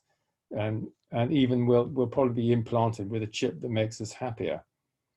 And then with the context of this, also the three eyes of St. Bonaventure. The eye of contemplation, or the eye of the heart, is the inner eye, which represents gnosis. And whereas science and philosophy are really limited to the eye of reason and the eye of sense. And I mentioned in this context the work of Ian McGilchrist with his left and right hemisphere distinction of thinking, of which is his new book's coming out at the end of the year called The Matter with Things, and it's 2,000 pages and 2 volumes, 5,000 references, 600,000 words. And he told me in an email this week I'd have to go to bed for a month if I was going to have time to read it. So my question is, can we recover the status of gnosis as the highest and deepest form of knowledge, currently denied, but also which corresponds to Goethean science? And so my conclusion, this is more of a conclusion to a lecture more on the, exclusively on the Gospel Beloved Companion, is I do think there's an extraordinary spiritual power and integrity in this text. If you haven't read it, you must. There is this return of Sophia, the divine feminine, which Annina has already said, and the emphasis on inner knowing, wisdom and transformation, and the primacy of the spirit and love over the law and the letter. And this also applies to science. This is what we have to recover. And that's what my work in the Scientific and Medical Network and the Galileo Commission is about. So I think that's it, apart from this idea of lighting a candle in the darkness. And that we have to find this ultimate, not ultimate, but we have to find this sense of contentment and harmony inside ourselves. And this is a quotation from the early part of the GBC. In him was life, and that life was the light of humanity, the light that shines against the darkness and never has the darkness overcome it. And we are in exactly that situation at the moment. We have to be lights shining in the darkness, and the darkness must not overcome it, but never has the darkness overcome it. So if you light a candle, you are automatically dispelling the darkness. So let's stop share. How do I do that? Stop share, right. Okay. Well, that was a bit of a romp through that, but I hope that made some sense. You know, that was brilliant, David. Thank you so much. You've left a little bit of time for questions. I'm sure there's lots of people like to comment. That's very rich, you know, it's like condensed fruit juice. We could add water to that. Yeah, yeah, you need to add some water to it. Yeah. Who would like to raise their hand and ask a question? Annina. You'll have to unmute, madam. Yeah. Thank you very much, David. I enjoyed very much your talk. Thank you. Since a short while, I noticed that people are talking about pseudo-Maurus Rabanus. That, of course, he lived in the 9th century and he was a famous scholar. But I've got the latest translation of the Vita here, and they're saying that Rabanus couldn't be the author, but it was written or rewritten in the circles of Bernard of Clairvaux. Oh, really? Sisters. I will take. I will give you the reference. It's on my desk. Yeah, very, very interesting. Yeah. And so but does that mean it's a, effectively it's a 12th century forgery? Well, I have to read it. I have to start reading. It is, I will show it in the camera. David Wyckoff. Okay. You see it? And David Wyckoff, Sister Stianza Study Series, The Life of Saint Mary Magdalene and her sister Saint Martha. Yeah. And so they're talking about pseudo-Maurus. I have to investigate this because I think Maurus was a very important source, kind of canonical source, together with Jacob de Voragine, Jacques de Voragine, for the being, the existence, or the staying of Mary Magdalene in the southern of France. You see? Yes, absolutely. So when they are taking this building stone by saying that it's pseudo-Maurus, then it would be not so nice, because well, I have to investigate. I will continue. Yes, well, keep me posted on that. Yeah. Okay. Yeah, that's very, very interesting. And then, of course, I love the term gnosis and gnostics, but I also learned that the term gnostics was used by the church fathers who wanted to hereticize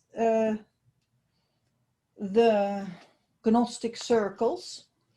Or my question is, could we not better use the term mystical and talking about mysticism instead? Yes, well, I do that anyway. But part of the reason I have a colleague, Athena Patari, who's actually a fellow at the Center for Hellenic Studies at Harvard, and she did her doctorate on Aristotle's concept of power in Oxford.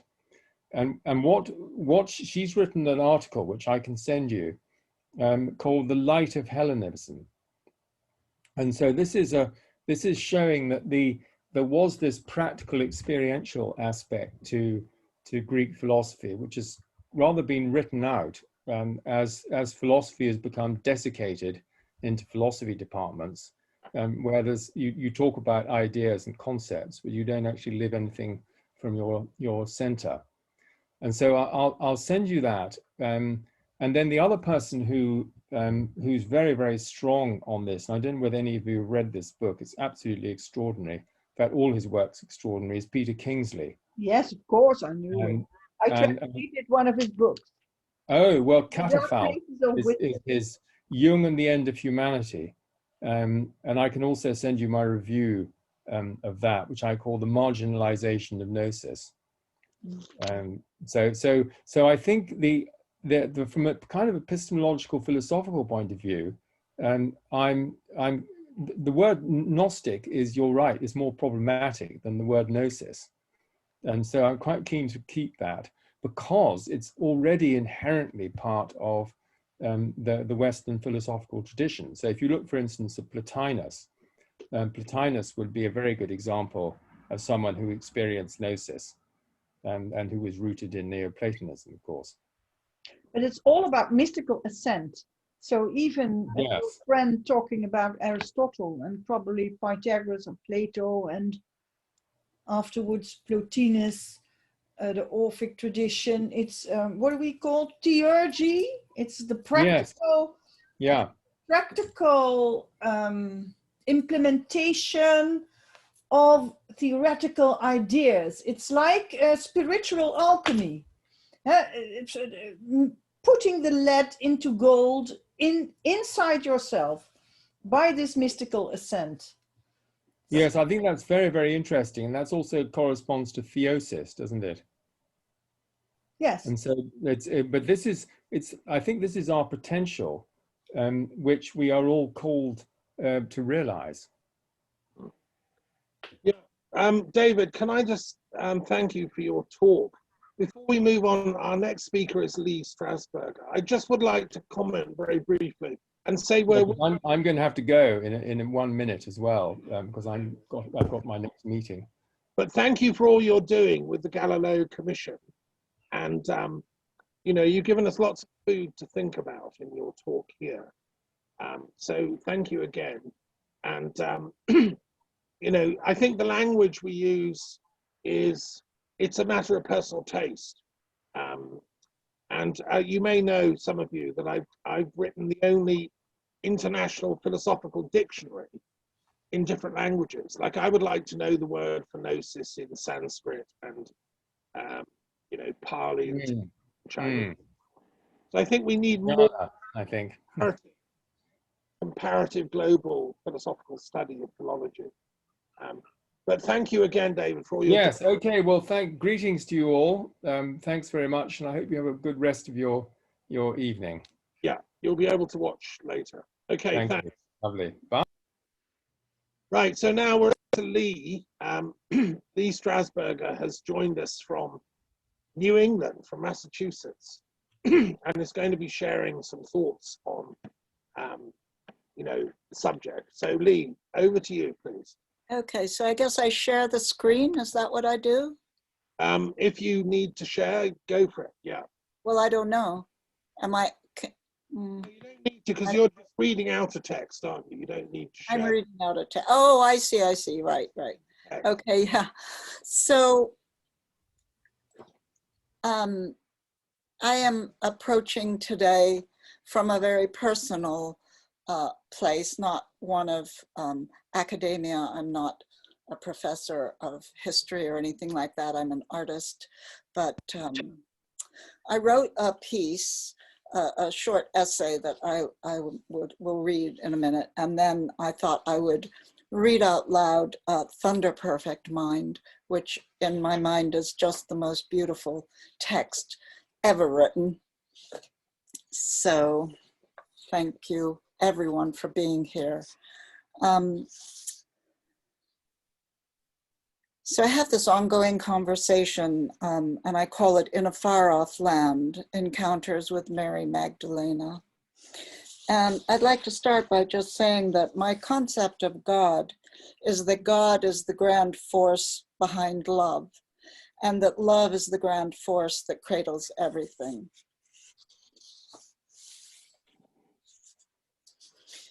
July 22nd is the designated feast day for Mary Magdalene. The numerology of 22 is very important in Hebrew studies, the Kabbalah, in physics and chemistry, and also in the region of Southwest France, where it is rumored Mary Magdalene fled after the crucifixion of Jesus. Over the passing years, as my understanding and knowledge of Mary Magdalene has grown, her feast day has become a day of gentle ritual that begins with opening the door. I look towards the treetops and sky, and I say out loud that I live and my actions are for God. I'm convinced that God is inside me as I am inside God and everything and everyone around me, animate and inanimate. The strength of my conviction of this is new. I was raised with no religion, so my foundation of the spiritual world is something I've built over my lifetime, and it's based on my own experiences rather than any dogma, proselytizing, or house of worship. My own spiritual world started when I was quite a young child, looking up to the infinity of stars in the Milky Way with wonder. For me, July 22nd has become a day of intentions, a day set aside for contemplation and meditation. It is a day of fasting from the material world. I will read Mary Magdalene's beautiful codex, Thunder Perfect Mind, to the birds outside. I will include swimming at my local, Walden Pond, where I surround myself with water, gliding into the middle of the lake. I will listen to the eerie cry of the resident loons, watch the hawks and the geese fly overhead. Perhaps a turtle will accompany me. I will swim with our ancestors, the fish. I will celebrate the universal concept of love. It is a day of giving full attention to the intentions I believe Mary Magdalene devoted her own life to. In her footsteps, I continue her work, radiating these intentions out to a world so much in need of them. I was inspired this winter when I read Into the Magic Shop again. It is a book by Dr. James R. Doty, a neurobrain surgeon at Stanford University, and founder and director of the Center for Compassion and Altruism Research and Education, that is an affiliate of the Stanford Neurosciences Institute. He lists the intentions to contemplate as humility, integrity, compassion, kindness, forgiveness, gratitude, equanimity, justice, dignity, and love. I have a list of these intentions taped to the refrigerator door and choose one to think about in the morning and throughout the day. It can have a positive effect on how I speak to a friend, or a checkout cashier, or the petrol attendant.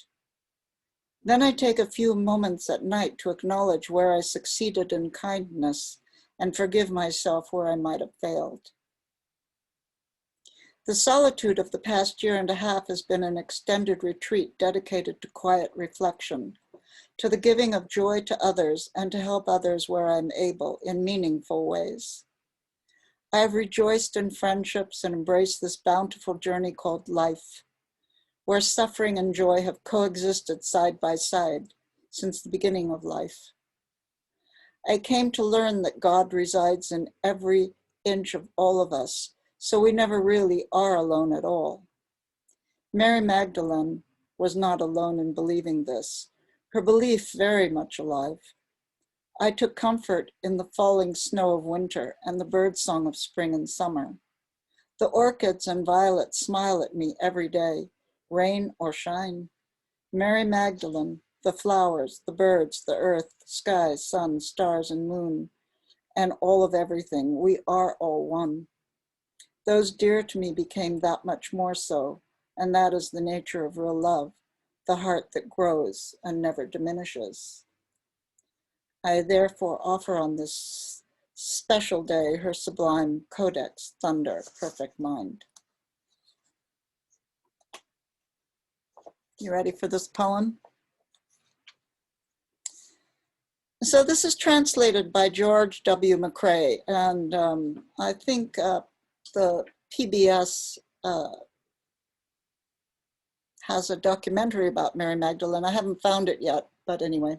So this is also, I should say, from the Nag Hammadi Library, and it's published by HarperCollins, San Francisco, and it was published in 1990.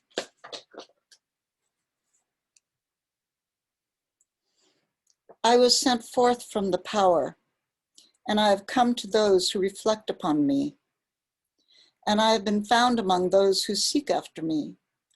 Look upon me, you who reflect upon me, and you hearers, hear me. You who are waiting for me, take me to yourselves, and do not banish me from your sight, and do not make your voice hate me, nor your hearing. Do not be ignorant of me anywhere or any time. Be on your guard. Do not be ignorant of me, for I am the first and the last. I am the honored one and the scorned one. I am the whore and the holy one. I am the wife and the virgin. I am the mother and the daughter. I am the members of my mother. I am the barren one, and many are her sons. I am she whose wedding is great, and I have not taken a husband. I am the midwife, and she who does not bear. I am the solace of my labor pains. I am the bride and the bridegroom, and it is my husband who begot me. I am the mother of my father and the sister of my husband, and he is my offspring. I am the slave of him who prepared me. I am the ruler of my offspring, but he is the one who begot me before the time on a birthday. and he is my offspring in due time, and my power is from him. I am the staff of his power in his youth, and he is the rod of my old age. And whatever he wills happens to me. I am the silence that is incomprehensible, and the idea whose remembrance is frequent. I am the voice whose sound is manifold, and the word whose appearance is multiple. I am the utterance of my name. Why, you who hate me, do you love me, and hate those who love me? You who deny me, confess me, and you who confess me, deny me? You who tell the truth about me, lie about me, and you who have lied about me, tell the truth about me. You who know me, be ignorant of me, and those who have not known me, let them know me. For I am knowledge and ignorance. I am shame and boldness.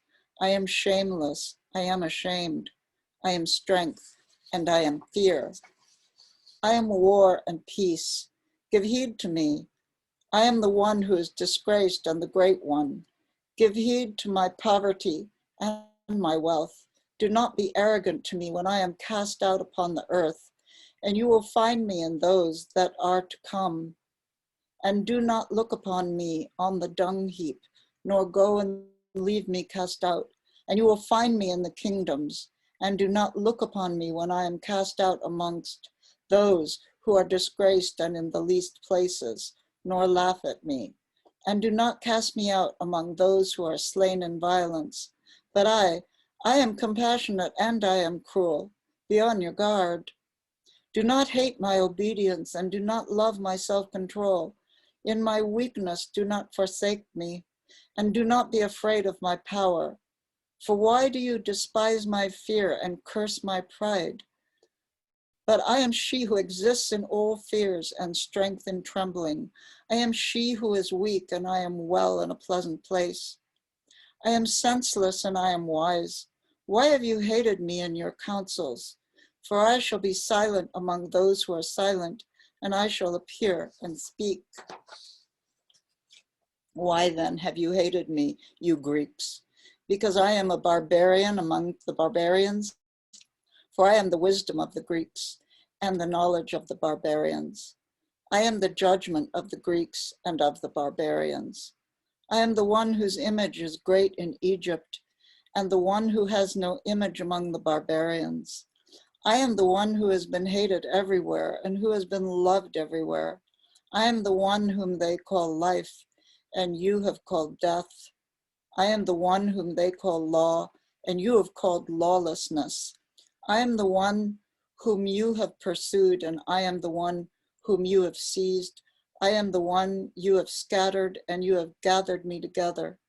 I am the one before whom you have been ashamed, and you have been shameless to me.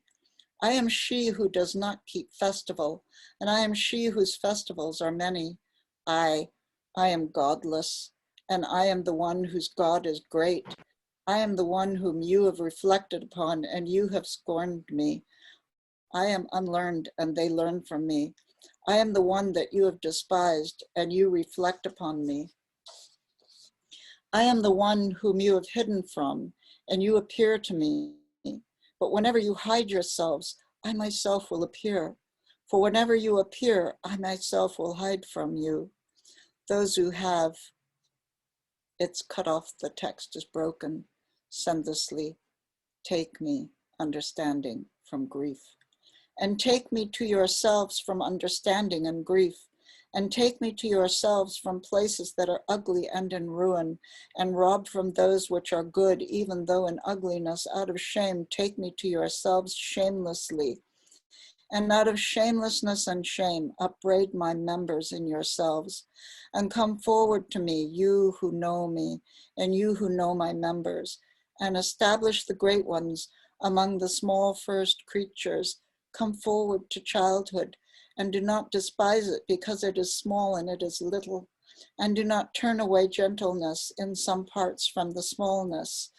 For the smallness are known from the greatnesses. Why do you curse me and honor me? You have wounded and you have had mercy. Do not separate me from the first ones whom you have known, and do not cast anyone out, nor turn anyone away. Turn you away and him not. Again, it's damaged. I know the first ones, and those after them know me, but I am the mind of, and the rest of. I am the knowledge of my inquiry, and the finding of those who seek after me, and the command of those who ask of me, and the power of the powers in my knowledge, of the angels who have been sent at my word, and of gods in their seasons by my counsel, and of spirits of every man who exist with me, and of women who dwell within me.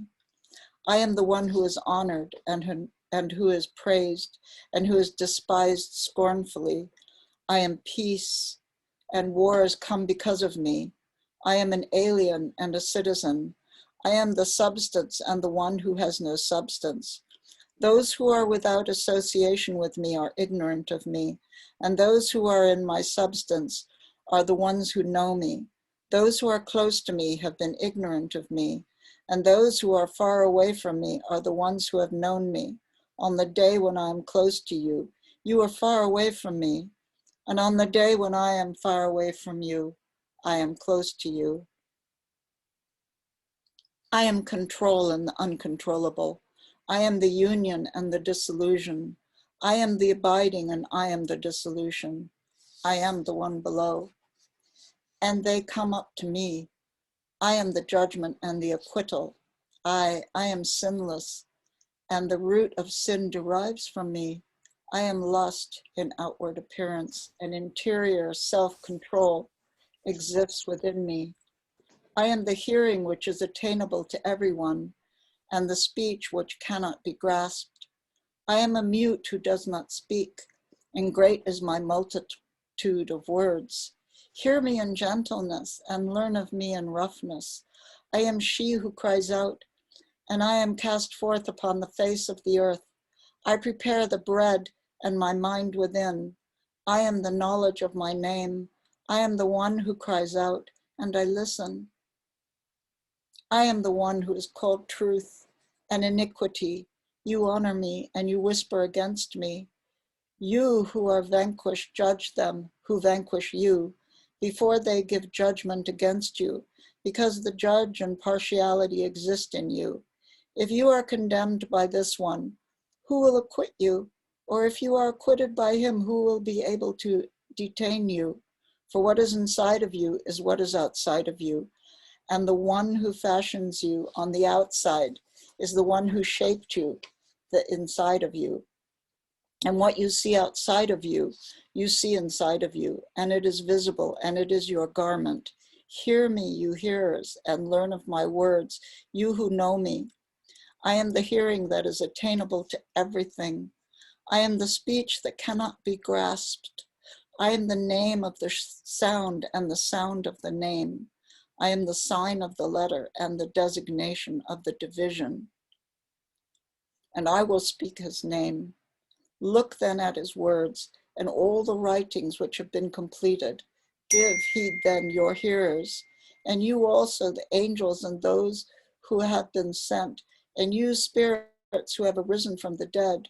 For I am the one who alone exists, and I have no one who will judge me. For many are the pleasant forms which exist in numerous sins and incontinencies and disgraceful passions and fleeting pleasures, which men embrace until they become sober and go up to their resting place. And they will find me there, and they will live, and they will not die again.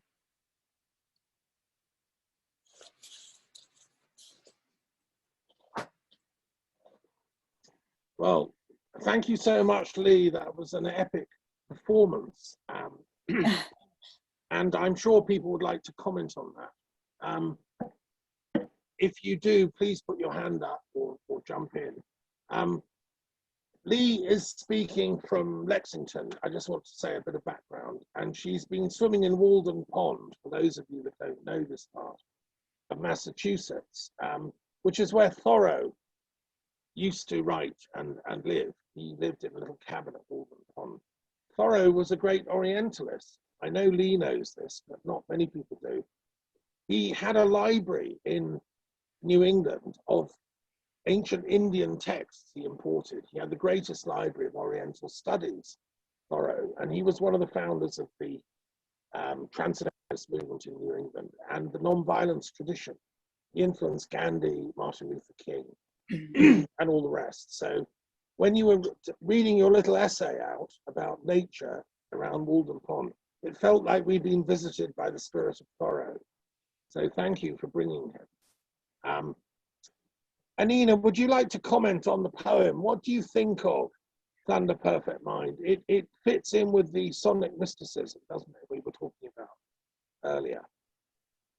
Do you mention it in your book about Mary Magdalene? Yeah, I would like to thank you, Lee, because you did, you really was connected. You really were connected, yeah. And Jeanne de Quillon starts her Gospel of Miriam, the beloved companion, the Magdala, with Bronte, with the Bronte text. So, so that this is something that really impressed her. And then immediately after the Bronte text, the short, it's only a short quotation, so it's not a very long, introduction, but let me see where it is. Well, yeah, I was sent forth from the power, and I have come to those who reflect of me. And then I'll show you a small extract. Can you see it in the camera? Yeah, yeah. And then she ends with, I'm the whore and the holy one, I'm the wife and the virgin. But when you compare it to the famous Isis aretalogy, so aretology in Dutch, it's about the teaching of virtues. And there were several Isis texts found, but they were fragmented. And then we found a whole Isis teaching of virtues. And then the difference with the Bronte text is, because there is a relation with Isis, because this is Egypt, this is Nakamadi. And Isis in Egypt was a famous, enormous, the goddess of all.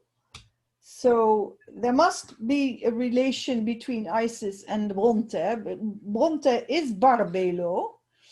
Barbelo is fourfold goddess, the fourfold goddess of the partner of the Almighty, so the co-creator of the highest God. That is Barbelo. And Bronte has volmaakt bewustzijn, a perfect consciousness. So her consciousness is full. But the main difference between these Isis texts, Isis says, I am the thunder, I am moving sun and moon, I am, you see, Isis is also in these I am phrases. It's very important, because wisdom in the Old Testament is also using the I am phrases. I am the bread. I am the light. You see, and Jesus, as her prophet, is also using these I am phrases. But the main difference between Isis and Bronte is that Isis is not putting opposites. I am the whore and the holy one. I am the bride and the bridegroom.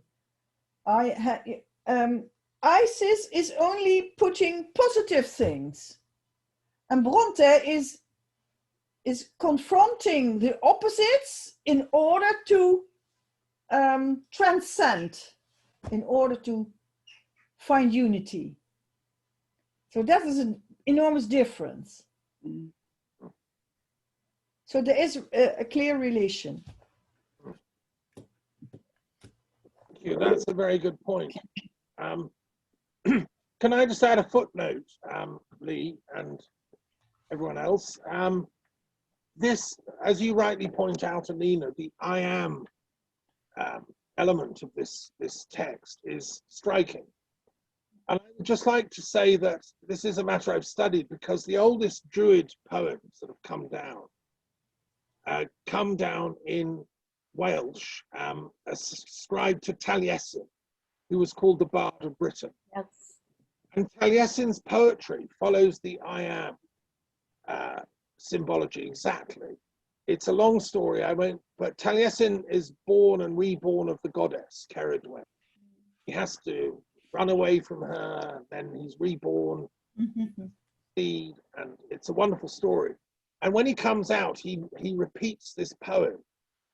You know, I am the wind, I am the fire, I am the blade kills, I am the word that saves, and so on. It's an epic poem in ancient Welsh. It's the oldest poem in Brittonic language, ascribed to Taliesin, the Bard of Britain. And it's exactly the same concept as this poem we were just read. I'd also like to say the first poem in Irish, ascribed to the Druid Haworth, when he lands on the beach in Ireland at the head of the Gaelic magical fleet that's come from Spain, he also recites a poem which is an I am poem, and which again is as long as the one we were just read. And he is the wave, he's the sound of the spirit, he's etc., etc. And it's the same thing.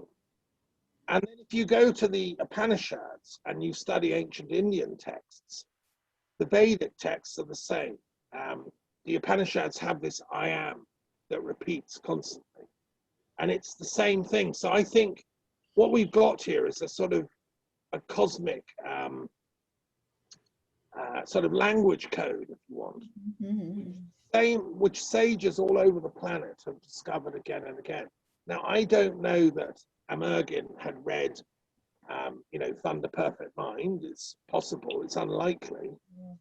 It's probably unlikely he'd read the Upanishads, but he'd gone to the same place of consciousness where they all come from, this identification. When the ego dies and you become the universal self, of course you realize you're everything. And so these poems come out, gushing out, like I am the wind, I'm the fire, I'm the water, etc., etc. And I think somebody ought to write a thesis or a book comparing them. As a poet, I've written my own I am poems. Somebody ought to write a study of them all. It would be fascinating. I don't think anyone has. Do you know of any academic studies of this, Lee? No, but The White Goddess by Robert Graves goes deeply into the study of the bards and the numerology, the symbolism of plants, and it's a remarkable book, really. The White Goddess. Absolutely. You're on the path of Druid work as a teenager. I love it. Right, and somebody else has said in chat, you can read that one of our speakers in a minute has talked about. It goes back to ancient Mesopotamia. We have a priestess, a poem from the ancient Mesopotamians, so it's the same kind of thing. Right, well, that was fascinating. Thank you so much. It's now turned to hear from Ella May, who's joining us from the north of England, and who will be speaking from her own I am experiences, I believe. A very hot north of England. It feels more like I'm in Provence or in the middle of Italy somewhere. It's very humidly hot. And I think this is also happening in the States and also in continental Europe. So we're all burning, I think. Yes, I was going to read Thunder actually, but I'm so glad that Lee read it, because it's sort of welcomed me in and welcomed in what I was going to say anyway. And so I've got another poem from my book, which I'll come to in a minute. But yes, I'm in the north of England, and this is an interesting place. Just above the cottage here, there are ancient Druid stones called the Alcomden stones. And further along, if you go more over the moors towards Wuthering Heights, Top Withens is the real name, you come to Pondon Kirk, which in Wuthering Heights was Pennystone Crag. And there is a cave that you can crawl through on the eve of Beltane, which is said to be something which allows you to become fertile. The other legend is that you are married within a year and a day. And so there is certainly earth energies here. And also, I've always thought the Bronte sisters, which is the village I live in, Haworth, presently, are so symbolic of this triple goddess. So there is definitely something playing out here in a very quiet and mystical way. And I do like this word mysticism or mystical over gnosis. Personally, for no particular reason, it just seems to tick the box on explaining something which really cannot be explained. So mine's a bit of a story as well, like Lee. And I'm really a poet. I've written a book. I'm not trying to plug it too much, A Million Eyes. And I am also quite naturally a bit of a storyteller. So that's the angle I'm coming from. I didn't even get my GCSEs in school because I was such a rebel like Magdalene and Jesus themselves. And so I hope you enjoy. So, I don't know if anybody remembers, on August the 11th, 1999, there was a very powerful solar eclipse here in England. And I found myself up on this Penistone Hill, which is just above this cottage. And I'm always pondering this Penistone Pendragon. There seems to be some link there that I haven't quite fathomed. And there is also, like there is in Glastonbury and a few other places, there is a zodiac here in the landscape. And so I was watching this beautiful solar eclipse, and I really had this feeling inside, a profound feeling of change, not just for myself, but for the world. And little did I know the turn of events that would ensue over the next few years in my own life and globally. A few years before, my cousin, Princess Diana, had tragically died in a car accident in the Pont d'Alma tunnel in Paris, just a few years before the whole nation had mourned her, really. The nation poured out their grief quite unexpectedly. And I feel that Diana was very Christ-like in her ways, but she was also very human. And the reason why I'm bringing her up is because she really was very saintly.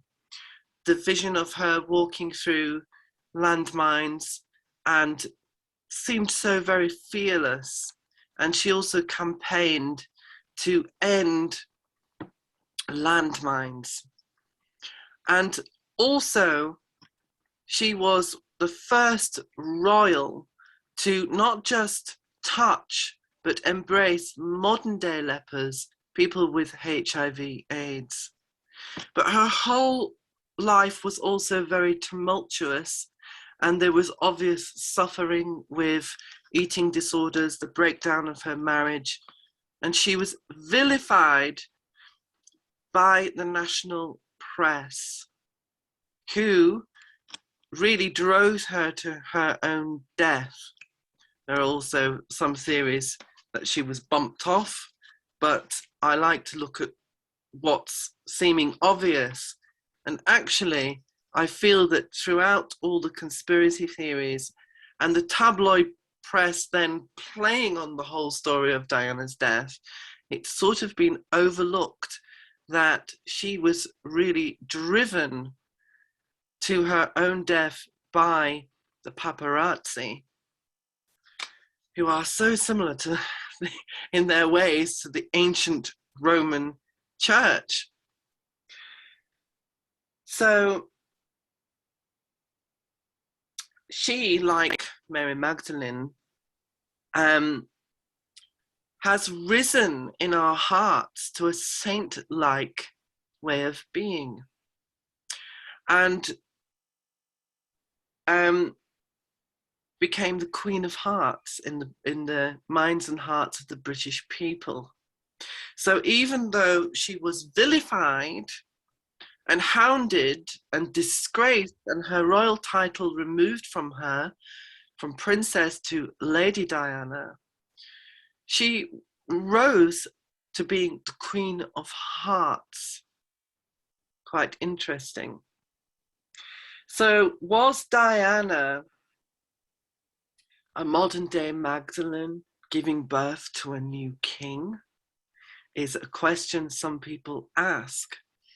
And might it be noticed that today is the birthday of Mary Magdalene, but also it is the birthday of Prince George of Cambridge, the Duke of Cambridge, Prince William's son, and Kate Middleton. In the year 2000, I felt drawn to Glastonbury, the ancient Isle of Avalon, after seeing a picture of Glastonbury Tor and not knowing anything else about it at all. I fell in love with the Magdalen Chapel. If anybody's been to Glastonbury, they may have come across this ancient 12th century, most beautiful little sanctuary down a little alleyway on Magdalen Street, quite close to the Glastonbury Abbey and St Patrick's Chapel, which is almost the brother chapel to the St Magdalene Chapel. And also the chalice well, the blood well of ancient Avalon, where the waters are really red, and also the chalice well. And I remember one time I was sitting in the upper rooms of Little St Michael's, which is a building there in Chalice Well, and holding the blue bowl, which is something I'm very interested in, the blue bowl which is kept in Chalice Well, which was said to be found deep inside the well.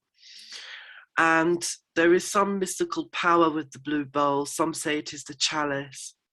But all this was leading me down a path of understanding the bloodline and the ancient bloodlines of Europe. I myself have Celtic blood and also Romany blood, Romany Gypsy.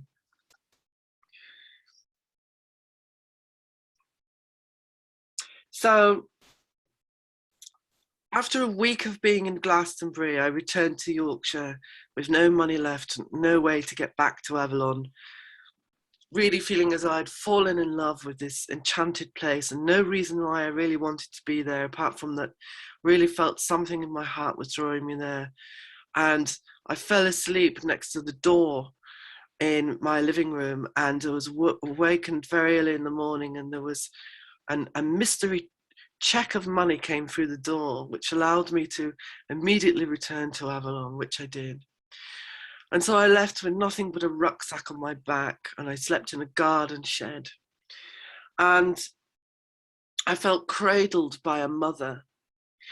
And I didn't understand Mary Magdalene. I didn't understand what it was all about. I'd only ever been taught that she was a prostitute, the most sinful woman in the Bible in a way, that was somehow redeemed. And I saw all these pictures, not being raised as a Catholic, of the Madonna, the Mother Mary. Didn't really understand that either. So I had never understood what the Magdalene was all about. But I started to feel something in Glastonbury, that I was being mothered, but it didn't feel like a Mother Mary mothering. It felt like something else. So I found the landscape so enchanting there. I soon started to understand about King Arthur and the connections.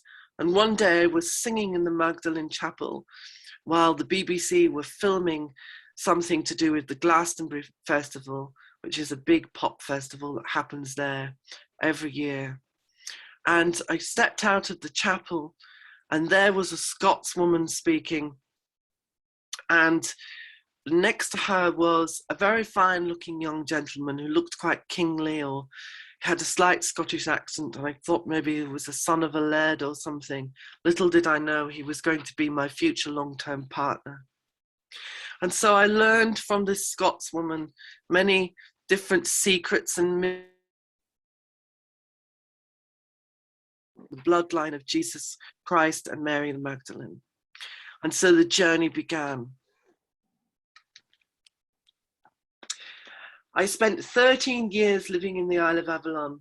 How many seasons of change I studied there, and I spent time in the Library of Avalon studying books, and made my way through many tumultuous times, suffering an illness which felt like Kundalini burning up my spine for many years. Yet I forged on, learning about secrets and mysteries of the ancient land. Several times I visited Scotland, at the beautiful, decorated and intriguing Roslin Chapel in the borders of Scotland, spending time with an elder of the Knights Templar who taught me many things about Mary Magdalene and the Grail. And I'm sure all of you know about Roslin Chapel. And it was in Glastonbury that I also met a countess from Vienna. She relinquished all her money and believed in living on a gift economy. And she was also a lover of animals and really wanted the liberation of animals. And she taught me an altruistic way of living and how to live with good nutrition and herbal knowledge. She died just before the pandemic in a nursing home, completely alone, of cancer. She also lived a very tumultuous life. Also, I met anybody who's associated with Glastonbury from quite a while back may remember Lady Alison Collier, who was a beautiful soul. She was also a relation to Princess Diana. Lady Alison had also been a social pariah in the town of Glastonbury and blamed for many travellers that escaped the Battle of the Beanfield at Stonehenge because many of them descended upon her farm, which she's so heartfully set up as a Celtic Christian sanctuary. Many people don't realise that's what she was trying to do. She saved animals and tended the land. I spent quite a lot of time with her, and also just before her passing, and her funeral in St Benedict's Church in Glastonbury was rather like a state funeral for a queen who had died. Bagpipes blared out loudly as her coffin was brought down the aisle. Alison lost her farm and she lost everything because the authorities disagreed with what she was doing there. And she was living in a council apartment when she died. So she also had her fair share of difficulty. My dearest friend Miriam from Sweden I had met every year and spent long weeks in the heat of summer in Avalon with her. She was a dear friend to me in the most difficult of times, but she had lost her mother as a child and lived in abject poverty. She died last year in the pandemic of cancer. She spent the last months alone living in her tiny wooden house with no electric or running water. She also lived a difficult life. I also had the privilege through my connections with Glastonbury of knowing and meeting several times the wonderful artist and writer Monica Schuh. She was the most amazing painter and writer about the goddess mysteries. Her paintings were evocative of ancient Paleolithic times and echoing also the need for social justice in the 1970s and 80s. While I was living in Glastonbury, I once went to visit my friends who were lucky enough to have a few of her paintings on the wall, and I slept under her paintings, dreaming about the goddess. Monica lost 2 sons, one in a tragic car accident in the south of France, and the other died of cancer. She also died of cancer herself in the early 2000s.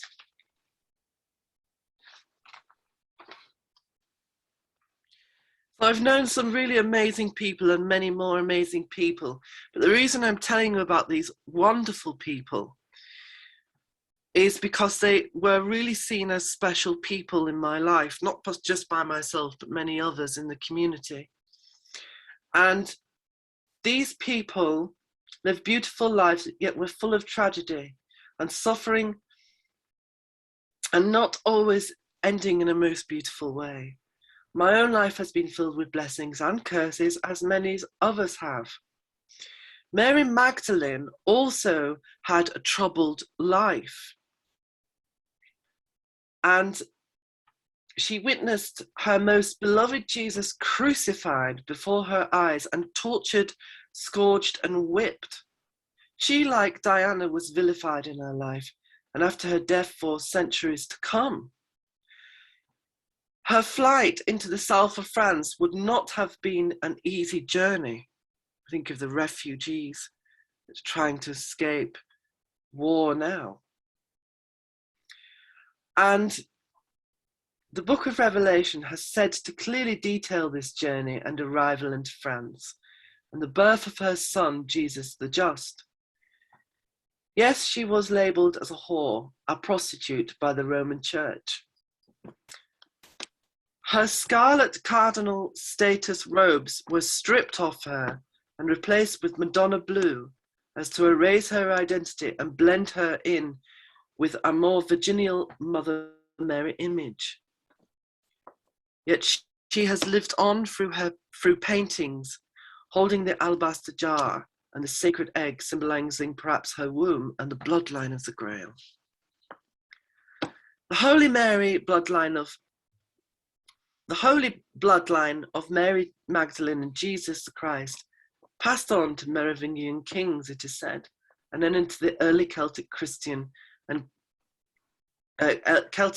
kings of Britain. And I have been studying genealogy and find this fascinating through my own line and other people's. And it's revealed not just ancestors, but what they are teaching us now in this modern day world. And really, I came to understand through all of my studies of many years, understanding that many cultures really stress the importance of connection with our ancestors. There are said to be bloodlines, one in the form from brother of Jesus titled Joseph of Arimathea, but was really said to be James the Just. Arimathea has another meaning, Ramatheo, meaning His Royal Highness. So perhaps Joseph of Arimathea is more a title. And the other line directly from Mary Magdalene and Jesus Christ's offspring. I, like King Arthur, descend from both lines of this Grail line.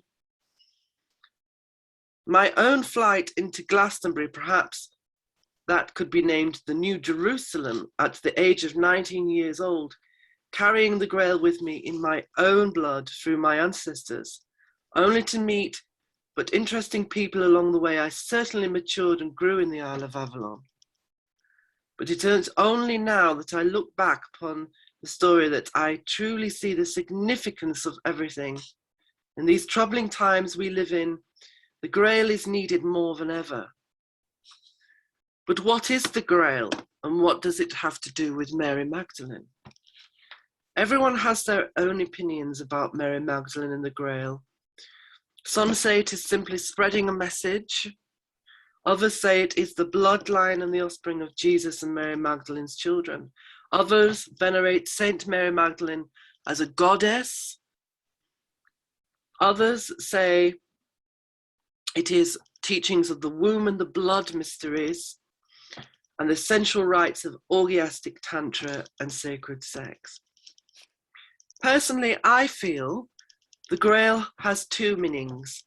One is the sacred bloodline, the divine right of kings and queens, making Mary Magdalene the queen of us all to some extent. Monarchs ordained in a sacred way and crowned to rule the people as kind leaders for the greater good of the people. And for me, I feel there is another meaning of the Grail. It is a code, in a way, in which we can live on this earth in peace. I feel that Jesus came to teach us in some way, and Mary Magdalene equally at his side, balancing the feminine and masculine within us and also in the world between men and women. But we live in a world currently where we are constantly faced with the duality of our minds.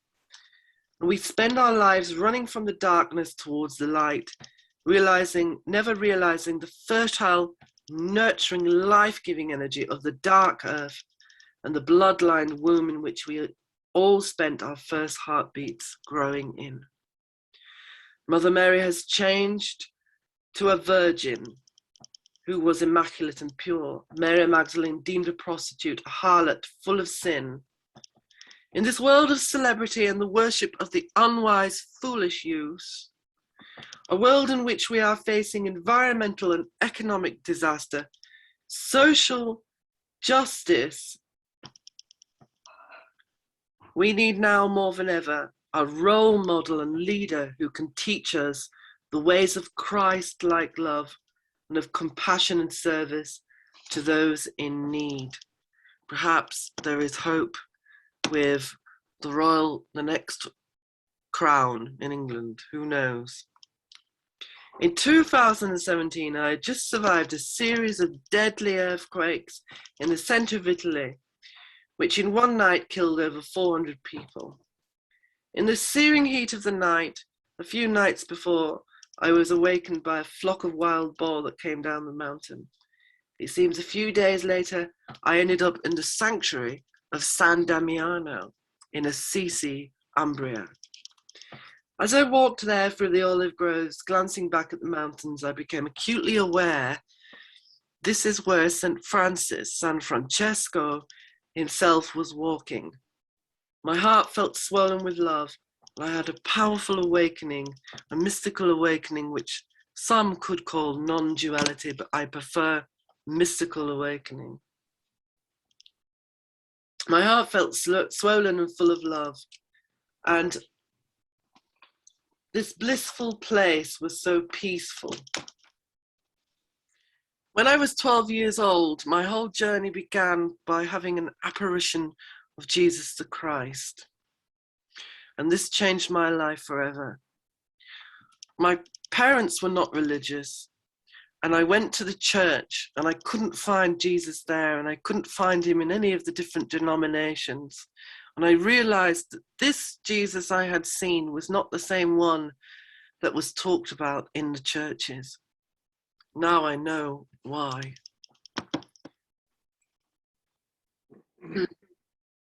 St. Francis himself was possibly from the Holy Bloodline, his mother being from Provence in France.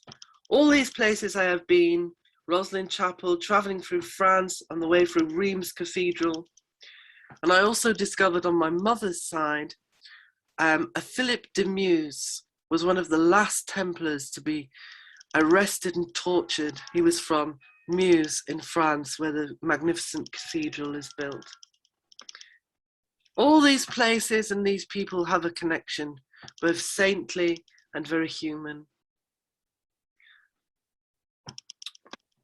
They are all places of the Grail, I feel, holding a mystery that so few people understand. We can spend our lives reading books and studying all kinds of occultic and esoteric academia. But if we do not understand in our hearts the love that Mary Magdalene and Jesus were showing us, we are lost. I feel that Mary Magdalene was the only one who truly understood the message that Jesus was sharing. Not just being most likely his beloved wife or lover. If I feel she was close to him for this reason, that he knew she understood what he was saying. She understood perhaps that everything was connected, and in love there is no separation. In love we are all united. In love we cannot be against each other because of gender, colour, of skin, sexuality, religion, or creed. In love the world is united, and so the code of the Grail has the message that we all need. I ask this question: who does the Grail serve? I seem to hear an answer. The answer is everyone. And I'd like to just finish with a poem. I was going to read, as I said earlier, from the Nag Hammadi text, but I have something here that I wrote, which I felt did flow from the spirit of Jesus and Magdalene. One lamp that lights many. It is by angels that I speak, for they are the instrument of heaven's touch, as does the bird fly by them, as the river flows to the sea. It is by light that I pass to you such peace. Light fills the heart as gold dwells secretly in the earth. You may feel you are empty, but the sky is filled with 1,000,000,000 stars and more. The ocean with salt is more than water. What you think you see are things, but it is the light that makes them seem things. Truth is not hidden, it is in the heart that is closed off, as a cradle not lit, as a candle not lit, as a house with no windows that allows in the morning golden sun. Heaven is not here nor there or in another place. It is like one lamp that lights many, and one chord that makes the most pleasant and tuneful song of peace. You are given a body and a mind to think, yet your heart is not just for beating blood around the body. It is the house of your soul. As is the mother the nourishment to her child, the nest, the bed in which the bird sleeps, as is the breath to the lungs. Before you were to consider you are in need of anything, the light of what made you and is you was without such needs. It shines through you. It is the beloved, carrying every step. You are as a fish in the ocean, held and suspended by love. The rain falls upon the rich and the poor, but the rich cover themselves and do not become touched by it. The poor are drenched in it. So it is the same with those that have many ideas living in their minds. They will always be sheltered from the truth by the many layers of false belief. And those who are emptied shall be filled with a great peace. It shall live within them and pour out like living waters. Their eyes shall be opened and they shall see. Their souls will be as gaps in rocks, and the wind shall sing through them. The rich will weep when all they have gathered turns to dust and rots. The poor shall rejoice and see the kingdom of heaven at every glance. One day I shall stop speaking. These words will cease to be read, but what I speak of shall never fade away. Right, well. Thank you everyone for listening to the end. Thank you, Ella, wonderful contribution. And you introduced to our gathering a breath of a different wind. And Ella stepped in at the last minute. She only knew that she was going to give her talk yesterday, so she's prepared this very short notice. So thank you so much. You're very welcome. It's a pleasure. And you brought in, you know, so many important dimensions to do with social justice.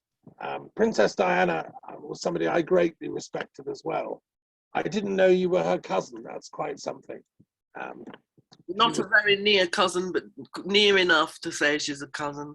Right. No, she was a great lady, and I you know, also as a peace campaigner, was campaigning against landmines at the time when she was active, and you know, I clocked her work, and then the next minute I was about to write to her and get her to get involved in peace work. The next minute she died. I always thought there was something a bit odd about that. So anyway, thank you so much, Ella, and for your poetry. It's beautiful. Lee, you have a quick question, and then we'll move on. Yeah. You'll have to unmute, Lee.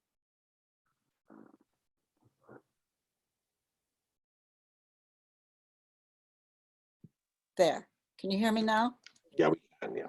So it was more. I have a story to share to all of you about Diana, especially to you, Ella, and thank you for your beautiful presentation. I was on the verge of tears the whole time. But anyway, it was well, I never met Diana. I have friends who knew her very well, but not me, sadly.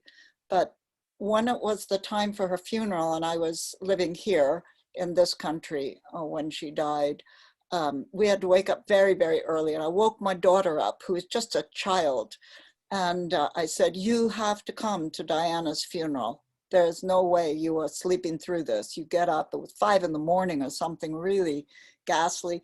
Anyway, I know it was still dark outside, and she climbed in my bed, and we had the TV on, and you know, we were crying and feeling really sad about this, very sad.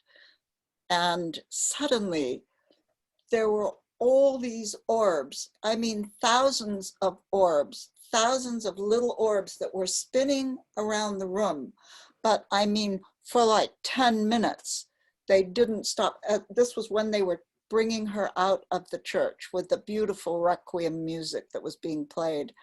And my daughter and I sat in this bed with this thousands, I mean, thousands of lights just spinning around. It was unbelievable. Anyway, I have to tell you about that because you were since I was very young. You must have been very young. And then people started calling them orbs, and I thought perhaps they were talking about the same thing. What, there's other people who've seen them too? I don't understand what these lights are, but people do every now and again mention that they do see flashes of coloured light. I've never got the answer of what they are, but it feels kind of angelic. I don't know. But things like this, when there are great things in the world or there's something significant in one's life, they seem to appear. So that's interesting that you saw them. But Diana was, he was of a very special bloodline, I think, from what I understand, and different to the bloodline that Charles carries predominantly. So she was really the Celtic, which, if you do the research, is the holy bloodline. So she was very special. And Lady Alison Collier, who I knew, she was related to Diana through another Princess Diana in history. There was another who was related to Diana. I don't know if she was a Diana Spencer, I can't remember. And she had a very special energy about her as well. Yeah. Okay, right. Thank you very much for that. Let me just add, for those that don't know, if you've never been to Iona, the island off coast of Ireland, of Scotland, I used to live close to it, and there's a little chapel there which was founded by Princess Diana's mother. And it's a Catholic little chapel, beautiful, in the middle of Iona. So do get a chance. She retired to Scotland. That's Princess Diana's mother. Anyway, thank you again, LMA. That was a brilliant little sharing from the heart, I would say. Thank you. Absolute pleasure. Yeah. Okay, let's move on to Susie. It's Susie's turn, who's waiting in Bugarach, a place in the Pyrenees, where there's many, many mysteries going on, not least some powerful orb type things. Satya, tell us, and you're a genealogist as well, so you would know a lot about the mysteries that Ella was talking about. Anyway, it's over to you. We've been waiting for you, Susie. Hello. Can you see me on the thing? Yeah, we can see you and hear you, so go for it, yeah. Yeah. Yeah, I'm a genealogist. I know LMA, and we do discuss the Holy Bloodline and genealogy together. I live in the sacred south of France. Again, it's Cathar country. I'm a poet, a writer. I've contributed to books. I'm a content creator on social media. And I have long been absorbed on my spiritual journey, which the major part was inspired by my having dwelt long in India, which is where I went when I was 18 years old. The Indian spirituality has never been covered over by the Abrahamic religions that our own people adopted from the Middle East. And this, I think this permits me a kind of fresh perspective when I then come to find myself in sacred places of Europe, like Glastonbury, where I also lived for many years, where Jesus had come to visit when he was a youngster. And now where I live in the south of France, where Mary Magdalene stories abound. So for me, when I tune in to Mary Magdalene, she aligns to the Black Madonnas, to Isis, and to Kali, and to the great feminine wisdom, which has been over time obscured from us by the patriarchy. It was my good fortune to spend a long time in India and to come to know the goddess there, from Radharani, the great lover of Krishna, to Kali, the universal mother of all. I do like to compare my experiences here to what I have known in India. And when I think of Mary Magdalene, I kind of compare her to Radharani, who, for the love of the divine, had no care for her own reputation or society's constructs, ever dancing in blissfulness with her beloved. That they portray the story of the divine couple, as did Krishna and Radharani in the East. That is the story of the love of the god and the goddess. And this was what was also between Jesus and Mary Magdalene. And in the south of France, where I have now lived for very many years, we know that there existed the Cathars. They were a spiritually evolved people who were ahead of their times. They were labeled as heretics by the established church. And they were kind of like, well, on the one hand, I think they were like medieval Zoroastrians with their sense of the duality of two great powers. And they were also rather like the Jains in India, because they were very much on the path of purity, as are the Jains, who follow the path of vegetarianism and ahimsa, which is to live peacefully and not engage in violence. They are the carriers of a divine energy, which is passed from one being to another. It's a spiritual activation, as is known in India, between guru and disciple. They knew of Mary Magdalene's divinity. They knew that she was the beloved of Jesus, but this was a secret knowledge. That's the theory. In general, we as Europeans, under the sway of the established church, have been fed a more traditional perspective of Mary Magdalene, which is that she is a sinful woman who was nevertheless accepted by Jesus, who with her loose, long hair wiped the fragrant oils she had massaged onto Jesus' feet. The intimacy hinted at by this act and by the kiss mentioned of in the scripture has led to, in France, the development of the story of them having been lovers. In our modern times, this story was very neatly presented to the whole world, even those not interested in spiritual subjects, in the book The Da Vinci Code by Dan Brown, which told the story of how Jesus and Mary Magdalene, through their love with one another, had sacred descendants which formed a holy bloodline. This is said to be the embodiment of the Holy Grail. It was a secret protected down through the ages by the Knights Templar and the Priory of Sion. This story in itself derived from a cult classic 70s book, The Holy Blood, Holy Grail, the brainwave of an English gentleman who still lives locally, who I am friends with, who's Henry Lincoln. And by his research, the Holy Bloodline was said to have travelled down through the Merovingians to the Scottish Royal Stuarts and the Sinclairs of Roslin. Like Ella May, I am also of this holy lineage, of the Holy Bloodline. That's why it's particularly interesting to find myself in the south of France, where it's a very popular theory.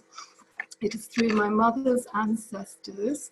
They were in the Shetland Islands, the Orkney Islands, and the castles of mainland Scotland. Records actually do trace us back to the Sinclairs, the St Clairs, and the Stuarts. And not only that, but my DNA has been tested and compared in archaeogenetics to ancient skeletons and has been found to have matches to the Merovingian royalty. It's due to Henry Lincoln's work that there has been a revival of interest in this ancient secret, which once is said to have been known by the Cathars, which the church ever sought to silence and obliterate. This behavior of the church has been the way of all the Abrahamic religions, which have chosen to suppress all knowledge and memory of the goddess and have God going solo, and then Jesus also going solo. These Abrahamic religions of Judaism and Christianity and Islam. Of these, Christianity at least permitted us female saints. Mary Magdalene is one of these saints, although her true high status in the church has been lost. And of course we have Mother Mary with baby Jesus, which actually, even this symbology has been lost to us in Britain because of the development of Protestantism. They present on a folk level a nurturing, compassionate love. Mother Mary, pray for me, and there being miracles of healing attributed to her. So I relate back to India, which retained the goddess in all her many forms. She is seen to be so much more complex than just a loving nurturer. She oversees the arts, music, literature, creativity as the goddess Saraswati. She blesses us with good fortune and beauty as the goddess Lakshmi. She is the entire universe, both the creation and the end of all time, as the goddess Kali. She is Shakti, the spiritual power and the bliss. Therefore, one can understand that she was so much more originally than a mother, a saint, or a repentant sinner, as we have been permitted to experience her by the Christian Church. And of course, we question this imagery presented to us of the sinful woman, the whore. Really, she is, as the divine feminine, the cosmic lover of all, and has been revered for this. And only in later patriarchal eyes was regarded as the sinner in need of man's redemption. Once she was a sacred channel to the goddess, in whom her sensuality and her sexuality enabled a man to open up to spiritual initiation. In some way, this imagery has been attached to Mary Magdalene, and it is even part of her attraction. The church has labeled her in this way, and as such has provided an archetype. For all those who love the story, there are those who have used it to shame and blame women, dumping onto her sacred sensuality the brute raping lusts of man, making of her a scapegoat. In this, she manifests the experience of all women, when really she is of noble birth. She is a spiritual icon in her own right, and she is the beloved of Jesus. In one stroke, demeaned and slandered. We know this was begun even in her time by the disciples of Jesus, who wished for their own glory and were jealous of her. But even then, there were still esteemed wise women in the times of Gnosticism. They ran their own philosophical schools and had followers. The Gospel of St. John is, as we've heard, said to be adapted from one of their teachings, and it is thought to be even the words of Mary Magdalene herself. That's already been explored. What's going on here? As with everything in life, there are narcissistic elements which usurp and seek to profit by all that has arisen in beneficence and wisdom. And this is a continual struggle, not just on the material realms, in families, in professions, but also in the spiritual world. The authentic versus the fakery, that which pursues divine status and control and power and money and demeans all that threaten this imposed fantasy. So these currents are always there. And there should be awareness and consideration of them. We need to look at that. Whatever has been Mary Magdalene's majesty has surely been diminished and hidden by the narcissistic urge. This is why in my writings, I often refer to the hidden goddess, who, although all around us, within and without, is unrecognized. We do access her through clues and through symbols, and Mary Magdalene is one of them. The Black Madonnas are, and every saint of every sacred spring. We have a spring near to where I live. It's named after Mary Magdalene, and it's got red waters and it's sulphurous. And I've looked at the history of the spring, and it so turns out that this also had a pejorative name attached to it in remembered history. It was called the Goad Spring. That is like God with an E on the end, goad. It's an Occitan word, and it means the whore or the prostitute. And actually the Latin root word of goad is gaudere, G-A-U-D-E-R-E, and gaudere means joy. So somehow we got from joy to sin. And yet we know that beyond that presented story is the water of life and of healing. So all these things become hidden. And by that, they become a mystery. And mysteries fascinate. And that is what appeals to all those who visit this land, this part of the south of France. They come here and they see these clues and these symbols. They're attracted to the Holy Grail, the Black Madonna, the lost treasure, the Holy Bloodline. They're attracted to the mountain that I live beside, which attracts the UFOs, and the holy wells and the springs and the standing stones and all these curious legends.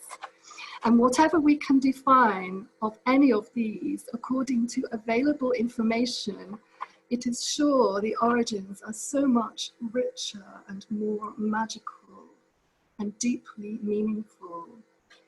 People come here on a quest. They sense there is something important to discover. And maybe that is indeed the hidden goddess. But they don't know what they're looking for. Their soul does know, but the mind does not. And they go and they look in many caves and they're seeking for treasure. And she is that. She is of the soul. She awakens the magic. In this area, the locals knew the goddess by the name Nor.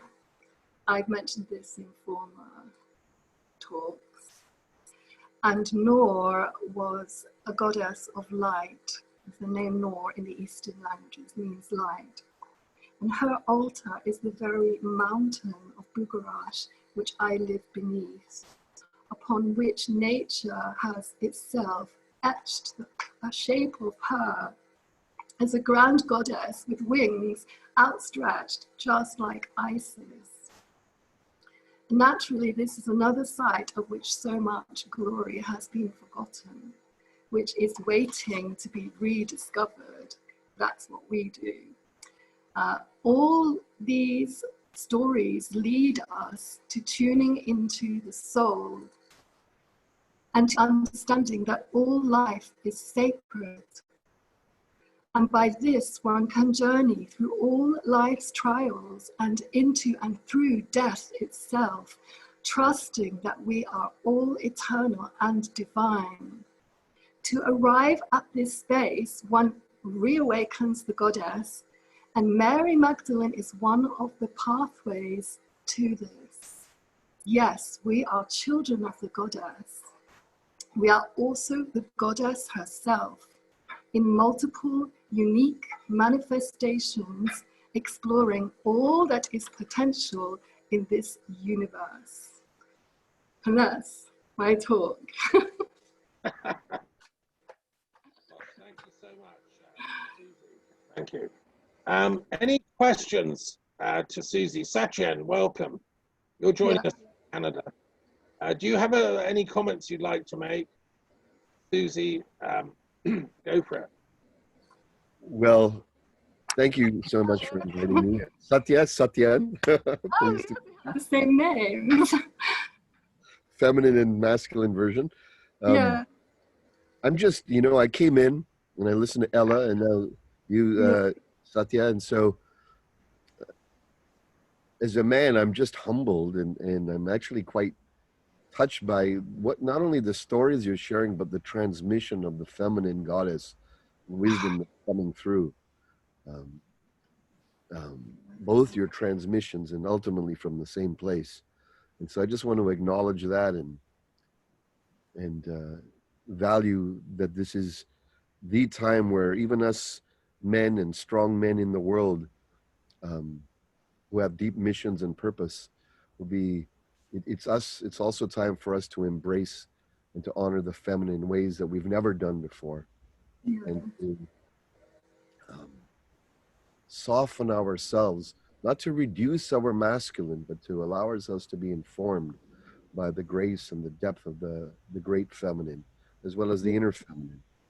And in closing, I'll say that, you know, a few years back, I was in the jungle with Mother Ayahuasca, sacred plant medicine of the Amazon. And she said to me,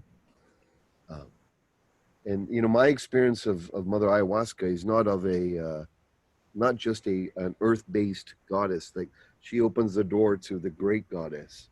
Yeah. It is the great goddess. And she says to me, stop bringing me boys and stop bringing me disciples and devotees. I want husbands. I want husbands. I need husbands to husband the world. Because boys and men and lads, we can abuse our mothers, and our mothers will let us, we can talk crap about her, we can make mess in our house, and she'll forgive us and keep loving us and start again. But your wife's not gonna take that shit for too long.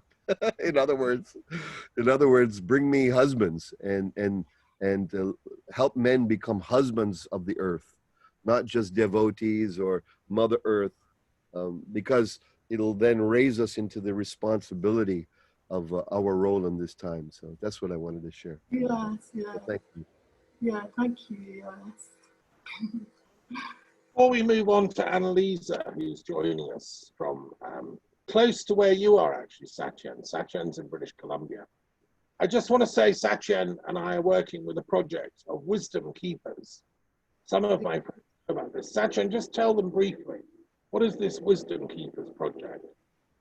So we get together once a month and we dive into topics that are here to advance humanity. And we have many topics that we dive into, and every time we get together once a month, the focus is to come up with a manifesto to help activists, movers and shakers, leaders in the world. So we're collecting the potent wisdoms that all the wisdom keepers share to help move forwarding directions on the planet, especially during this very powerful time. And so you're all welcome as well to come and attend and experience. It's all something that we do from our hearts. And we've been doing this for about 1.5 years, and Thomas is a great support to that circle. So thank you. Satyen's been doing great work. The Wisdom Keepers are an amazing bunch of people, and we have different shamans and native peoples from all over, you know, all over the show. So if you want to join us, just email me and I'll send you the details. Right, thank you. Okay, let's move on to our next speaker, which is Annalisa Derr, joining us from, well, Portland, I think. Seattle. Seattle, okay, I always get them muddled up. Right, welcome. Okay, Annalisa spoke last year at our Mary Magdalene Studies Association, and she presented then on ritual theatre. She's just finishing a PhD in the sort of feminine mysteries. She calls herself a goddess scholar. I think Annalisa and Annina, you're on the same path. I'm glad you can meet here. And Annalisa's been working at the Pacifica Graduate Institute in California, where they do a lot of really good Jungian philosophical and historical studies. So we're pleased she could join us from Seattle. And she's got a talk for us, which I'm sure will be very interesting. Over to you, Annalisa. Okay, hi. You can hear me okay? Yeah. Okay, great. And I'm gonna share a PowerPoint. So can you give me sharing, the power of sharing, please? Yeah, I think it's already there. You can go for it.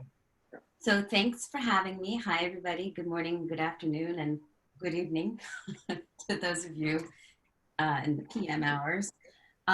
So before we get started, or before I get started, I wanted to share this beautiful icon, this Greek icon I bought when I was in Athens a few years ago.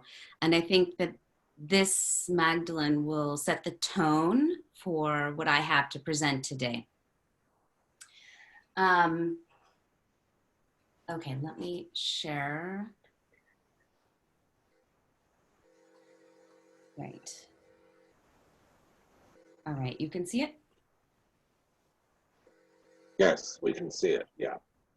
Okay, so my presentation today is called Finding Mary Magdalene, the Active and Contemplative Soul in Dante's Divine Comedy. So this presentation is part of an ongoing of work called Finding Mary Magdalene that began with 9 blogs I wrote during my Mary Magdalene pilgrimage to France in 2014. And this Finding Mary Magdalene seems to be my life thread, which is why I keep returning to this theme in a lot of my work. I've often said that I see the world through Mary Magdalene colored glasses. I was inspired by an Egyptologist named Kara Cooney, who had a mini series called Out of Egypt, and she had said that she sees the world through the lens of ancient Egypt. So I was like, hey, I see the world through the lens of Mary Magdalene. So because of that, during graduate schools, I'm at the end of 7 years now. When I was in the class phase and writing papers, I challenged myself to find a way of talking about Mary Magdalene in each paper. And this is a mythological studies program, so there were classes in many, many, many different traditions. So I would say I was successful maybe 70% of the time. And this presentation is the result of one of those attempts. So I'm going to give you some context before I dive into the presentation. So the paper itself that I'm going to read is a little bit more formal. This context is a little informal, and I will also kind of intersperse throughout the paper some asides to fill out what I'm saying a little bit for you all. So what I really want to impart first is that this is a seed idea, this paper, and I think that the subject of this presentation could be expanded on by a Dante scholar and someone who's really familiar with medieval exegesis. So that person is not me, but I find this idea really fascinating. So my presentation is an example of how Mary Magdalene has been re-mythologized in the religious and the mythic imagination during the Middle Ages in Europe. And so, as I discussed in my presentation last year here, we know very little about the historical Mary Magdalene. I think we know that, most of us know that. And much of what we do know, even what we may take as fact, it has been imagined onto her or projected onto her, to use modern psychological language, by certain individuals and communities. And many times they've done that with very specific socio-political religious agendas. So let me revisit some terminology too. What is a myth? So yes, a myth is a story. Today we usually think of myths as fake. I don't equate myth with falsehood. It's a story. It's might be imagined, it might be real, and it could be somewhere in between. And usually I describe a mythology as a template that structures the way a person or a community sees and functions in the world. It is a lens through which we understand the world and our place in it. And mythologies reflect and affect how a person or a community behaves and how others see that individual or the community. Okay, so Mary Magdalene and Dante. So from what I understand, Dante only specifically references Mary Magdalene one time in one of his works titled Convivio. So he refers to a passage from Mark that describes Mary Magdalene, Mary of James, and Mary Salome at Christ's tomb. And so he does so to exemplify his philosophy on the active and contemplative soul, and assigns their role, the 3 women's role there, as an example of activity. So he says in Convivio, quote, "By these 3 ladies may be understood the 3 schools of the active life, namely the Epicureans, the Stoics, and the Peripatetics, who go to the sepulchre that is the present world, which is a receptacle of corruptible things, and seek out the Savior, that is blessedness, and do not find him, end quote. So I'm not, what's not relevant for my talk is these three schools, these three Greek philosophical schools that he points out, but that he associated Mary Magdalene with activity here. And so I bring this up because I believe that although he connotes her with activity in this example from Convivio, it is my view that in his later work, The Divine Comedy, he would have understood Mary Magdalene to symbolize the contemplative soul, which can be understood within the context of medieval exegesis on sisters Martha and Mary. So thus it is my view that Dante would have likely understood Mary Magdalene as Mary of Bethany, because at this time it was widely accepted, though still debated by some, that the two sisters, or that Mary Magdalene and Mary of Bethany were the same person. The most famous account of their synchronization is in the Golden Legend, which was compiled and distributed throughout Europe during Dante's lifetime. The Mary Magdalene in the Golden Legend not only is conflated with Mary of Bethany, but she also epitomizes Dante's literary motif of the ideal Christian soul's journey from the active to the contemplative life. So in the beginning of this legend, she exemplifies the active life as the super wealthy, worldly, sexual, and sensual woman, hence she's sinful. She renounces this life to become a follower of Christ. She then ends up in Gaul, now France, to teach the word of Christ to the inhabitants before retiring to the cave of St Baume to live as a contemplative ascetic. So I did check on this, and there's at least one other scholar that believes Dante was familiar with the Golden Legend. So that's important because, again, he would have probably, again, my view, that he understood Mary Magdalene and Mary Bethany as the same person. Okay, so just next slide here. So a little bit here about Dante. A few bullet points. Dante Alighieri was a Florentine poet, writer, and a philosopher. Though the date of his birth is contested, it is commonly held that he lived from 1265 to 1321. He began writing the Divine Comedy around 1308 and completed it in 1320, 1 year before his death. So I was thinking about that this morning, 12 years working on one long poem, and 12 obviously is an important sacred number, right? The 12 tribes of Israel, et cetera, et cetera. Okay, so now I'm gonna get into the paper itself.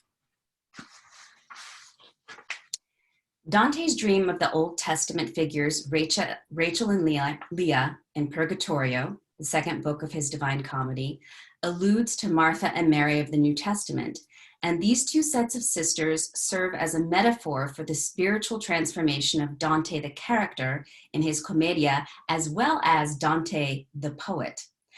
I will compare Dante's literary description of Leah and Rachel with medieval exegesis on Martha and Mary in order to show how they parallel as allegories for the active and contemplative soul. More specifically, I will illustrate Dante's use of Leah and Rachel as dream images that represent two sides of the soul's spiritual attainment, the active outer focus practice and the contemplative inner directed practice. In addition, I will examine how liminality serves as a psycho-spiritual container that facilitates Dante's spiritual transformation from outer knowing to inner gnosis. Dante's personal transformation of soul is exemplified in his dream of Leah and Rachel. Dante draws on the characters who are the two sister wives of Jacob in Genesis as a metaphor for the two sides of the active and the contemplative. So the Old Testament account of Leah and Rachel does not identify Leah as the active sister and Rachel as the contemplative. However, in medieval exegesis, they were allegorically identified, he allegorically identified Jacob's first wife, Leah, and this is a quote, who bore him 6 sons with the active life. Her sister Rachel, Jacob's second wife and most loved wife, who gave birth to only 2 sons, who gave birth to only 2 sons, was seen to symbolize the contemplative life, end quote. Similarly, church fathers and medieval thought saw sisters Martha and Mary in the Gospel of Luke as New Testament symbols for the active and contemplative life. So again, none of these women are directly identified in the Old Testament or the New Testament with activity and contemplation, but the implication of their mirrored and juxtaposed identities in medieval thought suggests two things. First, that Martha, Mary, and Leah and Rachel were a mythic motif to symbolize the dual aspects of the spiritual aspirant. And second, that their mirroring created a continuity between the Old and New Testaments. So he used the set of sisters to reinforce the hierarchical composition of spiritual attainment. This is laid out in Dante's Convivio and then applied in his Commedia. In Divine Dialectic, Dante's incarnational poetry, Guy P. Raffa argues that in Convivio, Dante recapitulates the active and contemplative soul dynamic, which was first developed by church fathers such as Augustine and Gregory the Great, and later by Dante's contemporary Thomas of Aquinas. Dante says, quote, "We must know, however, that we have two kinds of happiness in this life, according to two different paths, one good and the other best, which leads us here. One is the active life and the other the contemplative life," end quote. Dante assigns the 11 moral virtues borrowed from Aristotle, who was also a big influence in Dante's work. So he assigns the 11 moral virtues borrowed from Aristotle with the active life and the intellectual virtues, quote, which are less well known and thus more difficult to follow, to the contemplative life, highlighting the distinction between the two sides of spiritual maturity, therefore implying that living the active life in accordance with the moral virtues can also therefore be seen as a necessary preparatory stage for living the contemplative life, end quote. According to Raffa, Dante uses Martha and Mary as symbols of the active and contemplative life in Convivio, and then, quote, ascribes the same dichotomy with the same hierarchy to the two uses of the soul, the practical and the speculative. End quote. There are numerous examples in his Convivio that exemplify this philosophy, and he sometimes uses Martha and Mary as references to distinguish the contemplative soul as superior to the active soul. Because Leah and Rachel were symbolic of these two sides of the soul, it follows that Dante uses the sisters to reaffirm this notion of the hierarchical soul. This philosophy is vital to understanding the significance of Dante's dream of Leah and Rachel in purgatory. It signifies how Dante understands himself, and also himself as the character in his Commedia, as a soul ascending the ladder of spiritual maturity. So now to Dante's vision of Leah and Rachel. There he is gazing at them. I just want to interject here and give a brief overview of Leah and Rachel from the Old Testament, and just as a refresher for anyone who might not remember. So basically, Jacob is in love with Rachel. He wants to marry Rachel, and he goes to her father and asks for her hand, and her father's like, you have to work for me for 7 years first. So Jacob does this, and then on the night of the wedding, Laban, the father, actually hands Rachel's older sister Leah over to Jacob as a bride. He tricks Jacob into marrying Leah, basically. And so the next day, Jacob's like, what happened? And Laban's like, well, you have to marry the older sister first. That's tradition. And so after that, he agrees to give Rachel to Jacob as well, on the condition of working another 7 years for him. So Jacob works 14 years to marry both these sisters. And what happens is, it's very clear in the story that Jacob and Rachel are really in love, and that Leah is kind of the third wheel. And so in Genesis 29:30, we get this motif of the sisters having children. And Leah is very fertile. She keeps having children. Rachel can't. It's a struggle for her, and it pains her because she feels like she's not doing her job as a woman. And she tries all of these things to get pregnant. And then there's some really difficult things to read in the text for 21st century ears, like stuff like God opens their wombs. He remembers Rachel and he opened her womb.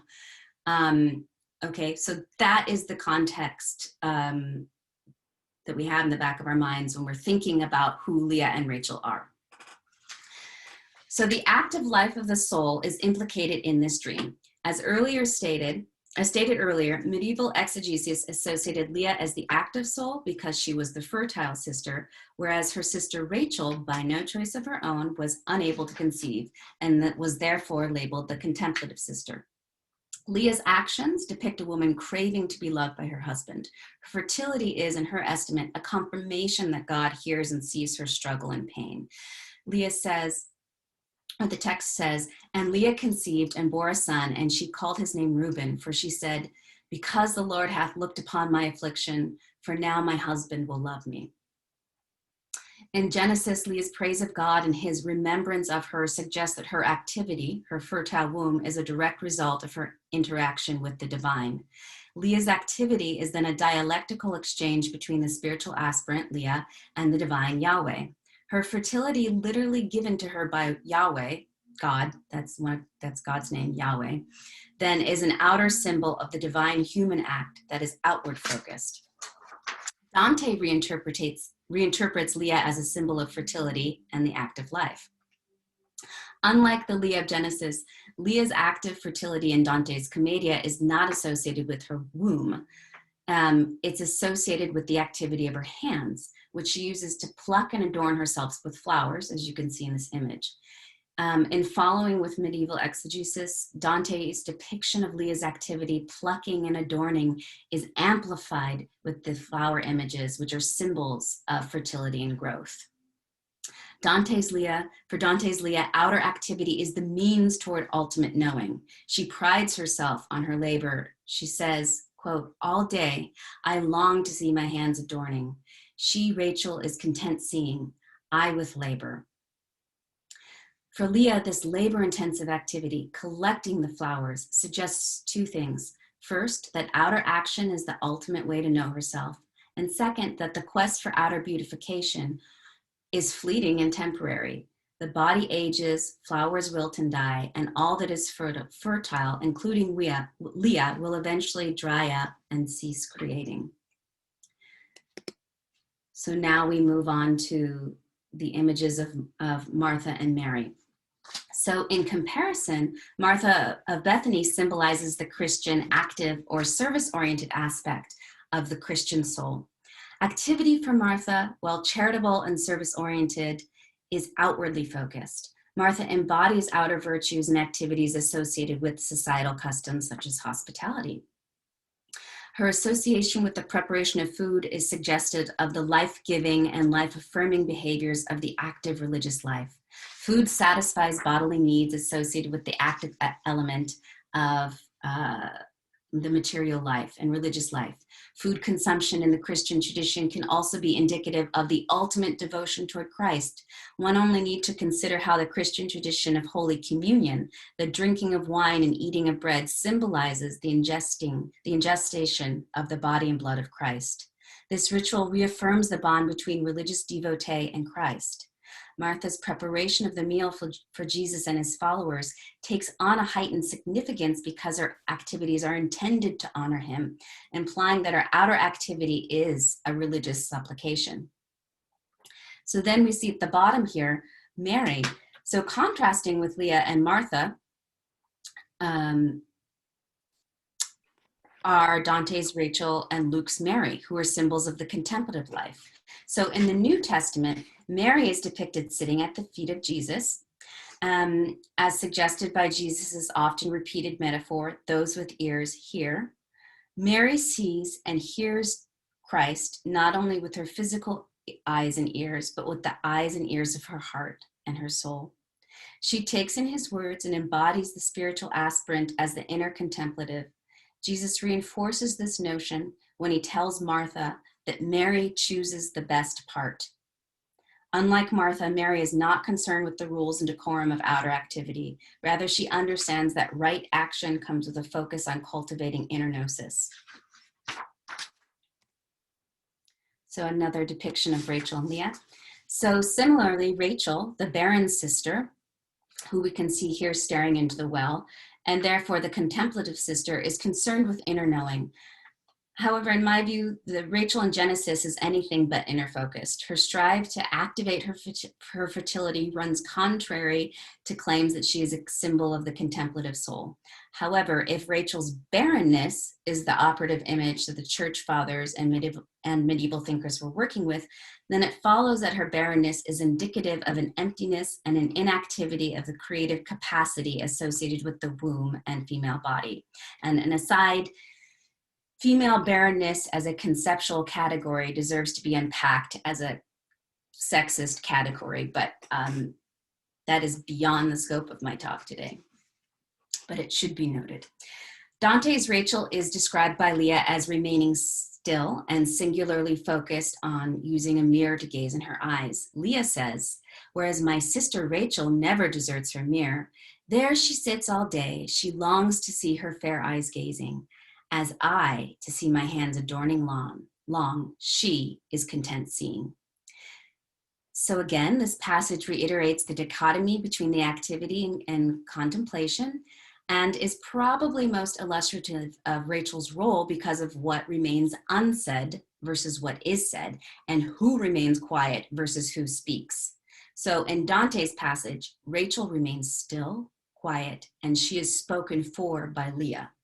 Leah does all the talking in this passage. Leah's emphasis on Rachel's eyes suggests that a special kind of seeing, such as gazing inward, is the core activity of the contemplative. So this is a close-up image of the mirror. This is the Caravaggio painting of Martha and Mary, sometimes called the Conversion of Mary Magdalene. And the image on the right is the close-up of Mary's mirror. So the mirror in the dream of Leah and Rachel highlights the significant difference between the two. Mirrors, like Dante's dream, are liminal. They are thresholds between outer and inner realities. Mirrors, like dreams, can conceal or reveal. For Leah, the mirror reflects an image of her physical appearance.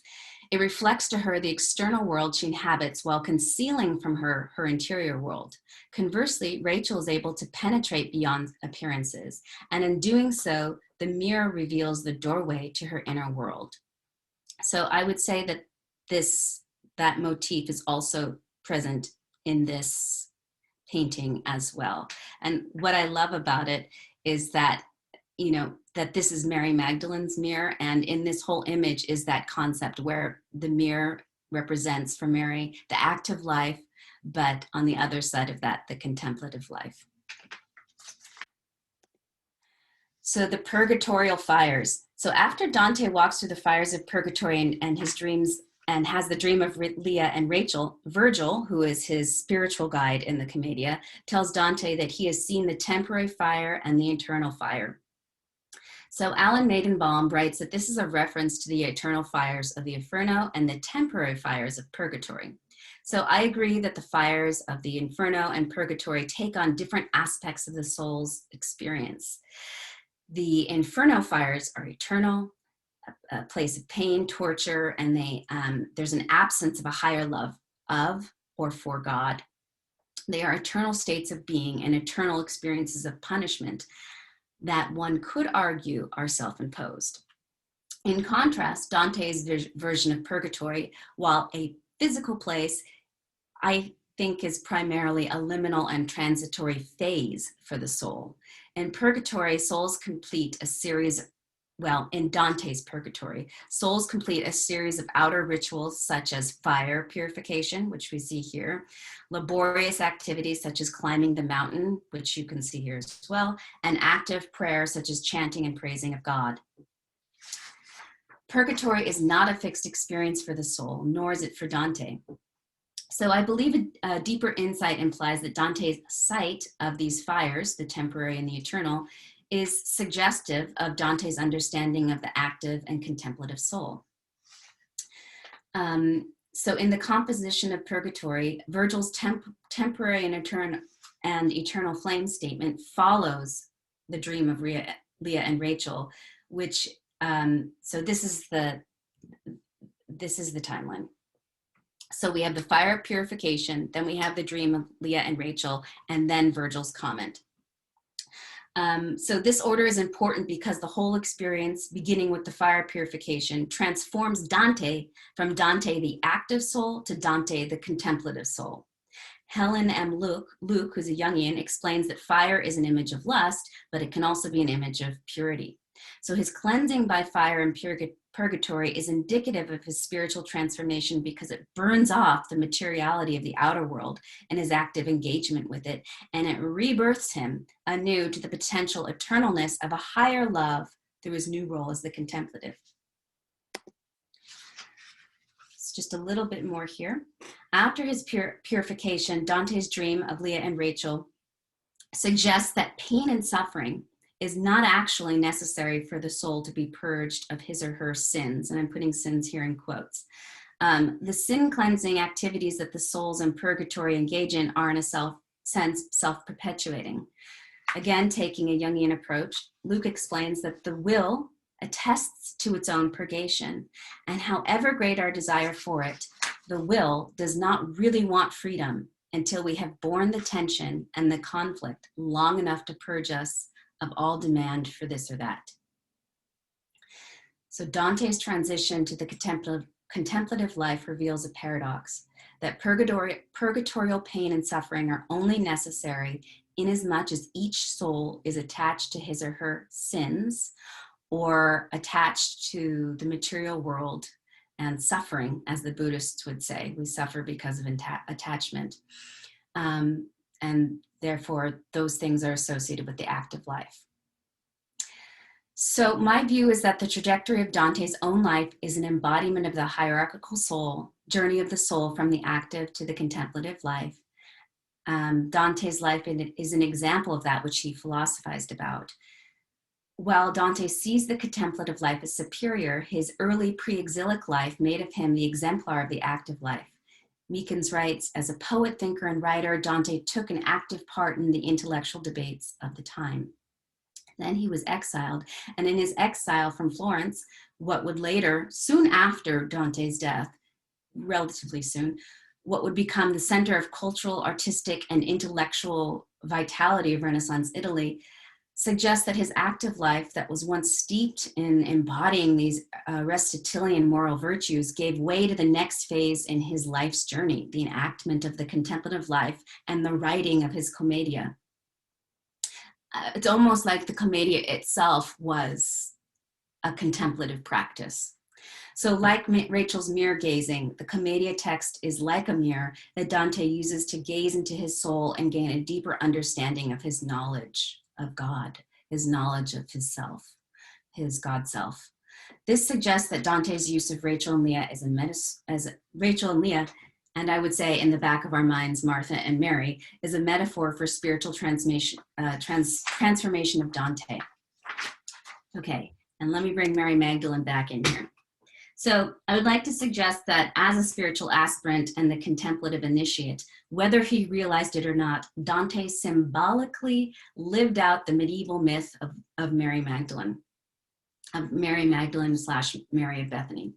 So I've already said that the Western theologians exemplified Mary not only as the ultimate contemplative, but also as the ultimate devotee of Christ. Popular stories of her were synchronized in the Golden Legend, which affirmed her as a teacher and as an ascetic, the contemplative soul. So first as the worldly woman turned teacher, kind of the more active life, and then as the ascetic into this contemplative soul with these superhuman abilities. So in monastic communities, she was renowned for her ardent love and singular devotion to Christ that was designed to serve as an example for male priests. That came from French historian Georges Duby. The church's fictionalization of Mary Magdalene as a reformed prostitute and worldly woman turned Christ devotee elevated her as this model of monastic life. And Dante's own life, from this active proto-Renaissance Florentine to the contemplative poet in exile, emphasizes these similarities between himself and the medieval model saint, Mary Magdalene. And so I'm going to end there. And I want to just share this last image here, because as I was reading through this and rereading through this, I wrote this maybe 4 years ago, 5 years ago, and I hadn't really revisited it. And so where I was then and where I am now, I have been so fortunate to embody Mary Magdalene in some ritual performances. And this is a result of one of those embodiments that's now me as Mary Magdalene in an oracle deck called Goddess on Earth Oracle. And in this image, which I showed last year too at the conference, I was really wanting to embody the totality of all that Mary Magdalene has been imagined as. And so within the context of what I just read, this is really the active and the contemplative Mary Magdalene as one. And I was also thinking last night, like, what compelled me to write this? Why does it matter? And I really think that the contemplative Mary Magdalene wasn't just a model for medieval Christians. I think that many of us who take the spiritual path probably have that conflict between the active and the contemplative. And I know I do. And so I see my journey, again, finding Mary Magdalene, my own personal journey, I see in Mary Magdalene's journey in that story of her going from the active to the contemplative life. And I think she can be both of those things at once. I think maybe all of us can be both, you know, the active and the contemplative souls. And so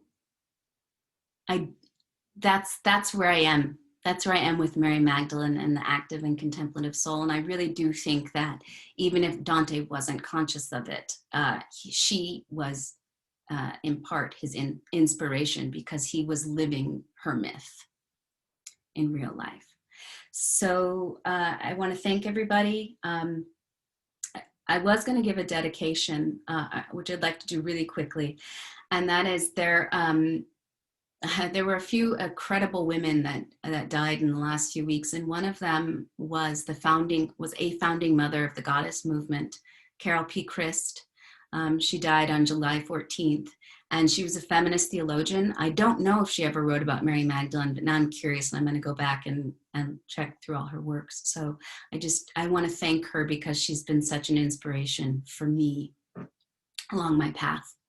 So thank you, everybody. Thank you, Dr. Thomas, for having me. Let me get out of this. Okay. Well, thank you so much for your contribution, Annalisa.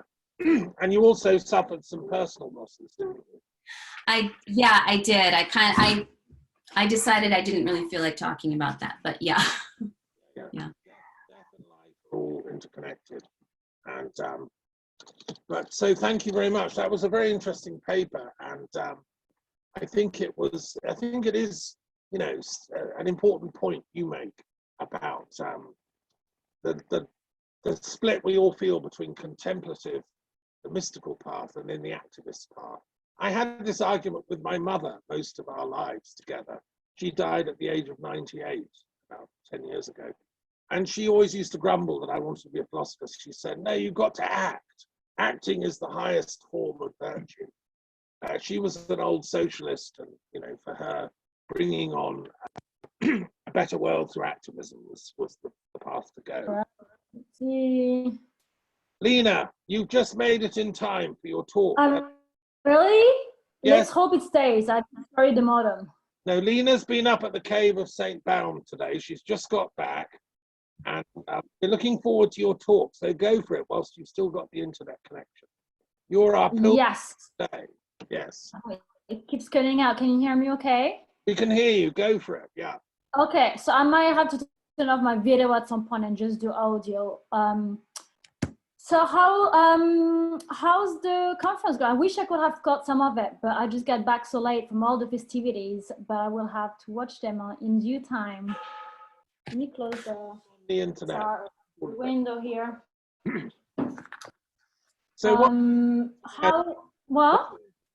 what was going on at the cave of St Baume? What was happening? every year, you know, for I don't know how many years now, maybe the last 4 decades, we'll usually meet for a procession that starts at 9 a.m. at the foot of the grotto in St Baume, and the Dominican brothers carry the relics. It's a really heavy reliquary of Mary Magdalene's tibia. It's a piece of her hip, actually. The tibia is in the basilica.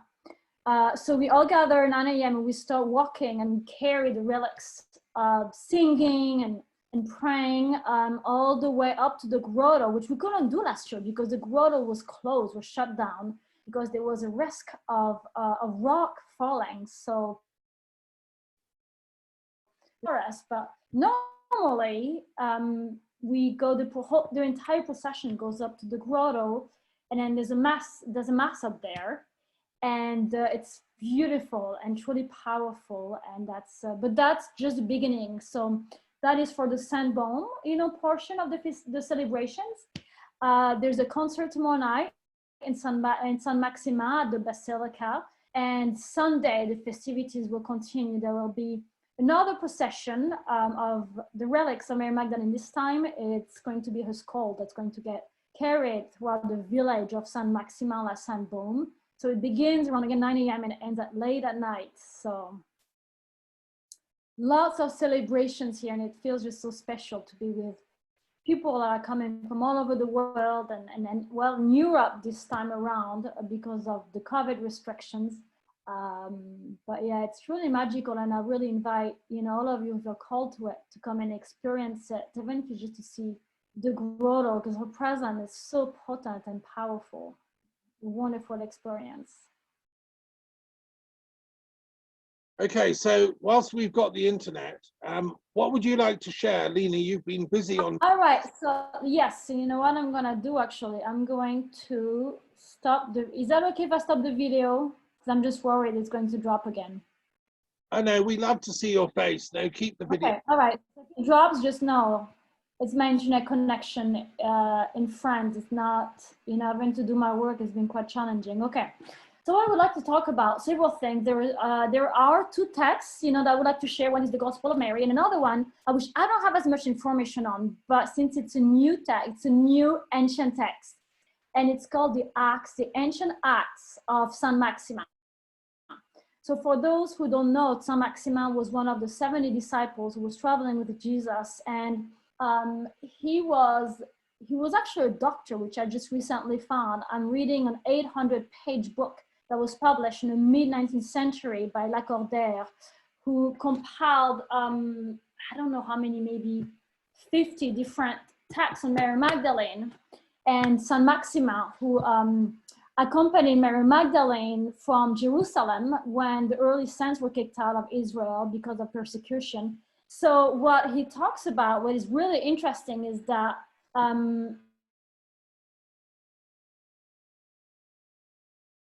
of Mary Magdalene travels all the way up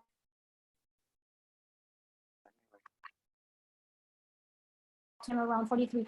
Internet connection unstable. Can you still hear me? Can you hear me? You're fine, yeah. Okay.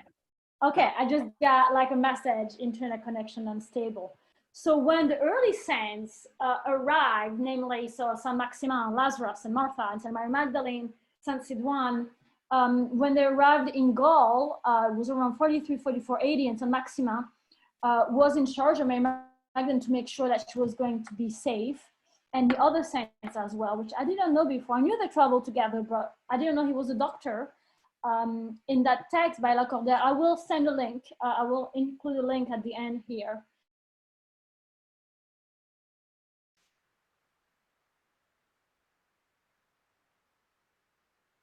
He actually had performed many surgeries and healings as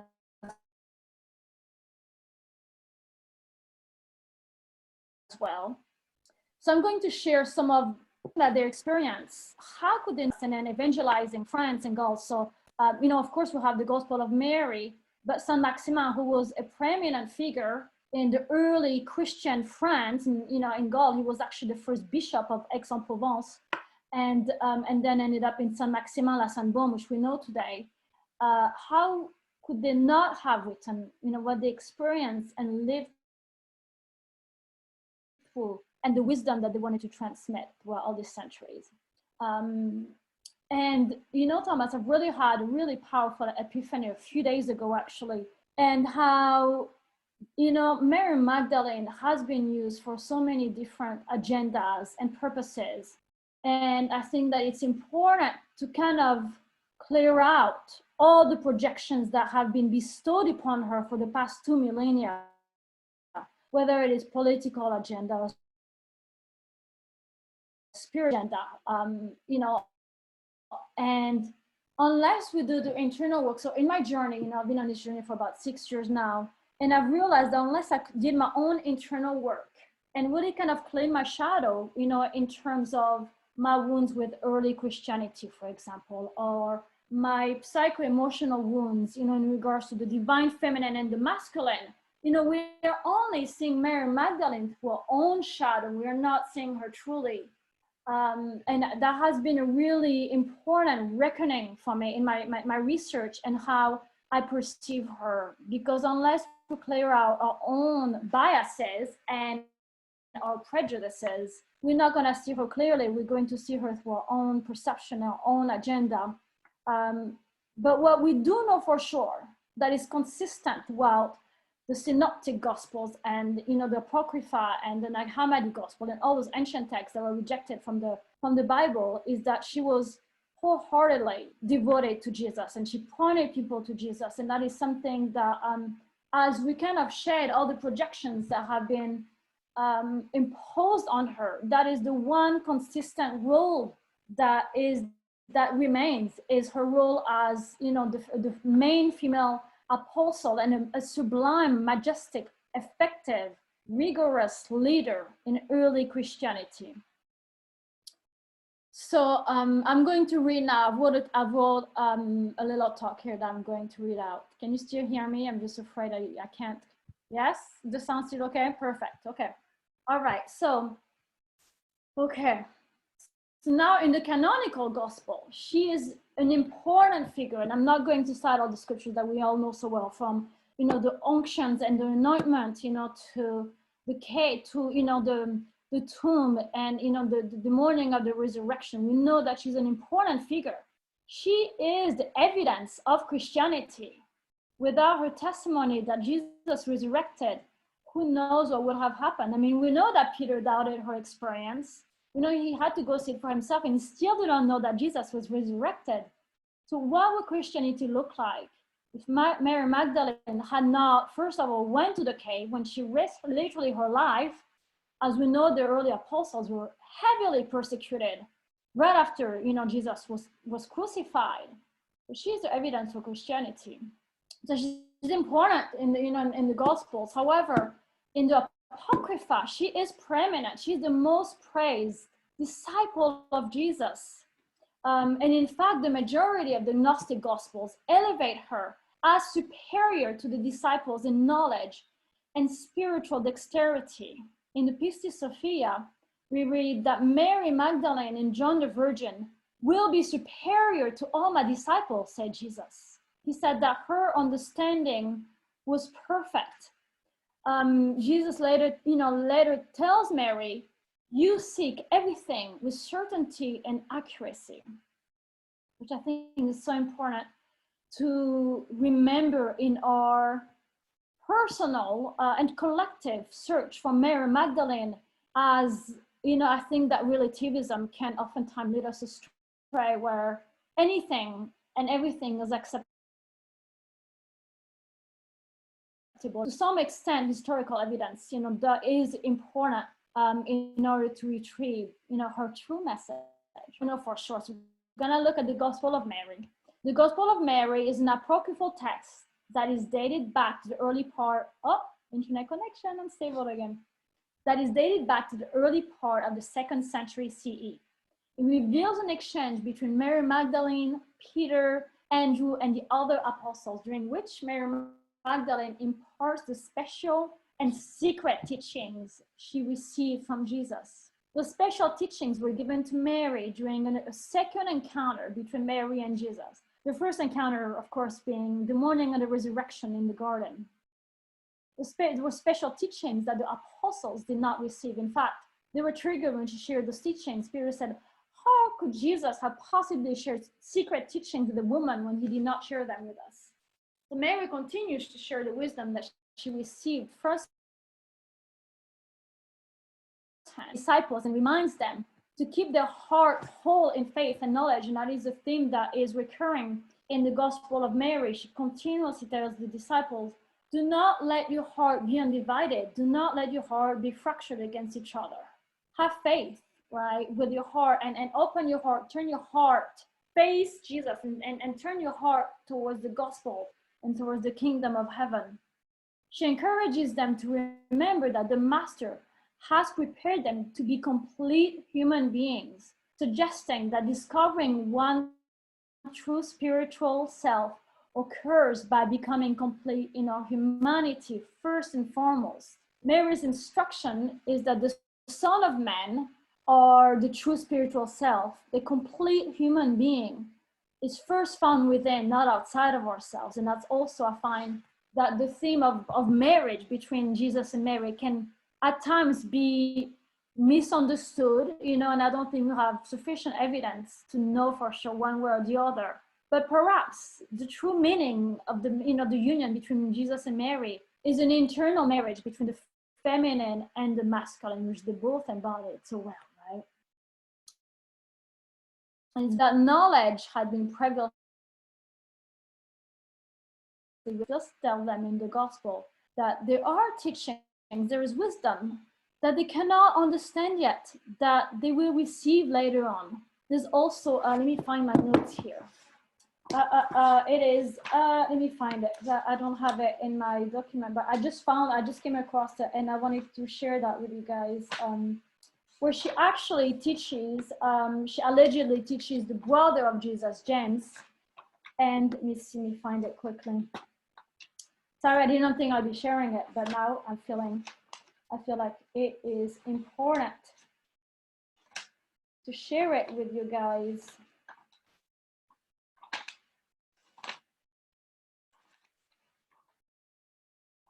Anyway, I can't remember the name of the text I found it in, but basically, James, the brother of Jesus, had been taught by Mary Magdalene, and then he carried those teachings to the areas in the Middle East.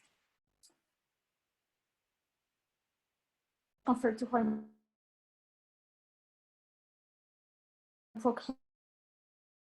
to be found within the mind, the medium for spiritual sight. The discovery of one's true spiritual self is found within by orienting the mind towards the soul rather than the ego. Mary's revelations here suggest that our true spiritual nature or wholeness is to be found within ourselves, not out there in the world. We have to decide to find it for ourselves through various levels of the ego towards the soul. Mary goes on to explain the ascension of the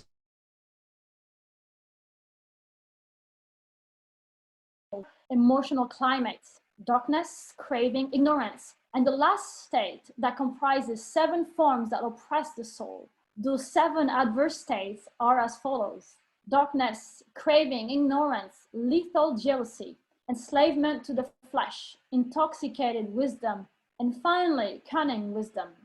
And it is those psychic climates that are known as the 7 manifestations of wrath in her gospel that keep our soul down from progressing upward towards the more, towards the embodiment of our soul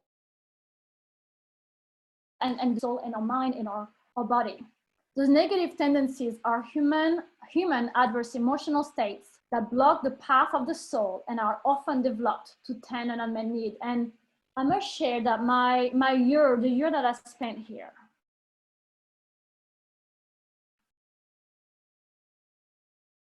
and spend days in the grotto and in the basilica at St. Maxima, really told me it is crucial on a spiritual path to clear out our psycho-emotional internal state, to clear out our shadow, to clear out our psycho-emotional wounds, because they oppress and suppress the soul.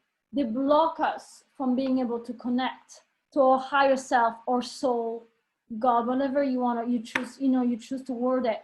And as we clear out our psycho-emotional wounds and our internal darkness, we become free.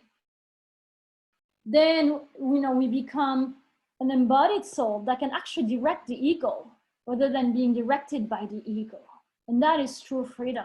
And it's, for me, that has been the greatest gift, from this journey with Mary Magdalene, is being able to retrieve that internal compass and that internal equilibrium, to be grounded in the soul, and to be able to be self-aware and recognize different climates within myself, so that they do not dictate my life, so that I can come from a place of internal sovereignty, being free, to follow my soul and my heart, rather than perhaps maladaptive instincts or fears or blocks, right, or stories from the past. Mary Magdalene was all about spiritual balance, internal balance. And yes, indeed, there's nothing in the Gospel of Mary that suggests that the real spiritual self is anywhere but outside of the soul. Her short message delineates how to find spiritual liberation by transcending adverse psychic tendencies.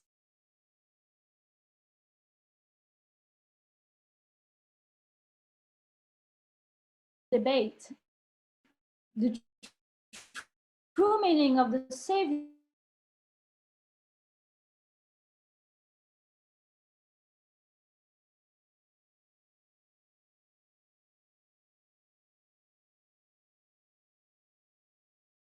words.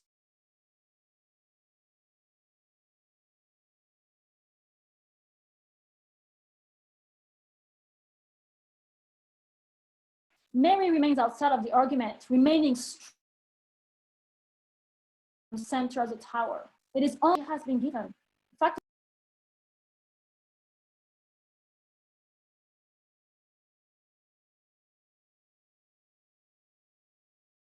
oh my gosh. Oh, am I back? You are back, miraculously. I was just going to say, you read like a Gnostic text in fragments. There are lines missing. Carry on. We love you. At what point did I drop? Okay, so we we heard you assert the sovereignty of the soul. Really? Oh my gosh, I've been speaking for so long. Okay, I'm really sorry. I mean, I am in a student center of Aix, but yeah, the internet is just pretty challenging. I've been speaking for like 10 minutes, not knowing you guys gonna hear me.